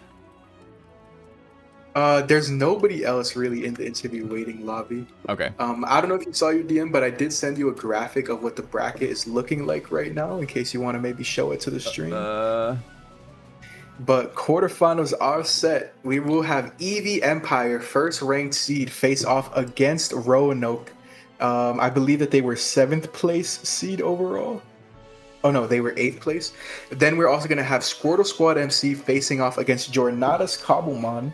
Jornados being 4th, Squirtle Squad being 12th. And we're also going to see Tropimon facing off against Planeta Cobblemon and AureusMC facing off against CobbleDex, all on July 10th. So excited to see who comes out. These are all going to be really, really tough matches. Now, one thing that I do find really interesting is both the French teams that participated have made it to the quarterfinals. Both of the Brazilian teams that have participated have made it to the quarterfinals. And I believe the other 4 are mostly American. I could be wrong. But, you know, it seems that every foreign team that we've had in the tournament so far has made it here. So I love the representation that we're getting there. Yeah, that's awesome. A That lot is of actually fun, a lot of fun dancing. I'm very excited to see where all this goes. I just want to also comment on, like, from a standpoint of competition can sometimes breed toxicity, and as somebody who, like, is very, I don't know, I try to keep my thumb on a pulse of, like, of tone and timbre of, like, community and stuff, and I just want to thank everybody who has tuned into this and who has been a part of this for being exceptional sports. I have seen very, very little toxicity, negativity even, and that is, one, extraordinarily comforting to know that that's like the general direction of our community, but 2, it is very encouraging for the future of our community. So please keep that up. Please keep that sportsmanship in mind, and remember that, like, there is so much more on the line than just whether you win or not. This is just the first attempt we're doing of this sort of event, and yeah, and this is the beginning. So Yep. great work. Man. That was I love, phenomenal I've loved matchup it so today. far. Yeah. It was. Novo, that was crazy. Do you have a favorite moment from today before we sign off? Favorite moment. Favorite moments. I'm trying to replay the matches in my head right now. I wouldn't be able to tell you off the top of my head. I think the disable Ninetales, Lola going for disable into the Volcarona to stop Fiery Dance, giving Ferrothorn chances to curse. I thought that was a phenomenal play. First time I've seen disable brought into the tournament. What else was there? The Cublets Cobblemon and CobbleDex matches were also insane. They were all down to the wire games. Just every single match that did end up going to a game 3, it was very exciting to watch, just knowing that it was do or die. Yeah. And funnily enough, every single one today went down to a singles match 3. So I think my favorite was Encore Mousehold. I just wanted to say, like, that moment, yeah, that was commanding. Yeah, it was commanding. That was amazing. Yeah, and that one, you know, like you said, they all went down to the wire. They all felt. Was Elias, if I remember. I think you're right. Yeah, and it was just, you know, we've seen people step up from places like oh god, I just forgot their name, but the person we just talked to, who came in for their first battle of the whole tournament and then won doubles, Blessed Tiger. They put on a clinic and kept their team in the tournament. And then we've also seen the people who, you know, a lot of matches between people who are undefeated to this point in the tournament. And, you know, you get to see, like, of course, one match doesn't determine who's better, but you do get to see these people step up and get to encounter the highest form of competition that we've seen in Cobblemon so far, I think. So it's very exciting. Yep. It just, for the most part, it's all just felt like it goes down to the wire. It's like, you know, for like just knowing that from here on out, every single battler is, you know, capable of bringing it down to the wire. Knowing that everybody, you know, is putting up a fight, because, you know, if they've made it this far, it's because they've been putting up a fight. It just makes makes each battle so much more exciting. Makes the, you know, the teams that we see brought a lot more fun to watch, because you see so much more variation. You see cool strategies that get developed over the course of the tournament. Absolutely, yeah. And, the meta, you know, the meta's forming. Yep. You know, in its early stages, but I'd say things are looking bright right now. Heck yeah.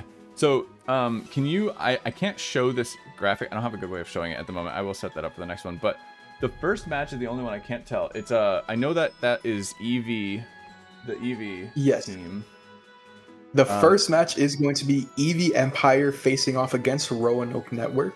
Okay, and this is in 2 days, guys. We're going to have another stream. I don't know. I might structure these a little bit different for anybody here and is curious. What we might do is do 4 separate streams. So we have 4 different VODs for each match. I just think that'll be nice for history. So the first one would be what you just said. Could you say that one more time for everyone? EV Empire versus Roanoke Network. They're all still waiting to be scheduled as well. So, you know, once those match times are set, we'll be able to send it your way.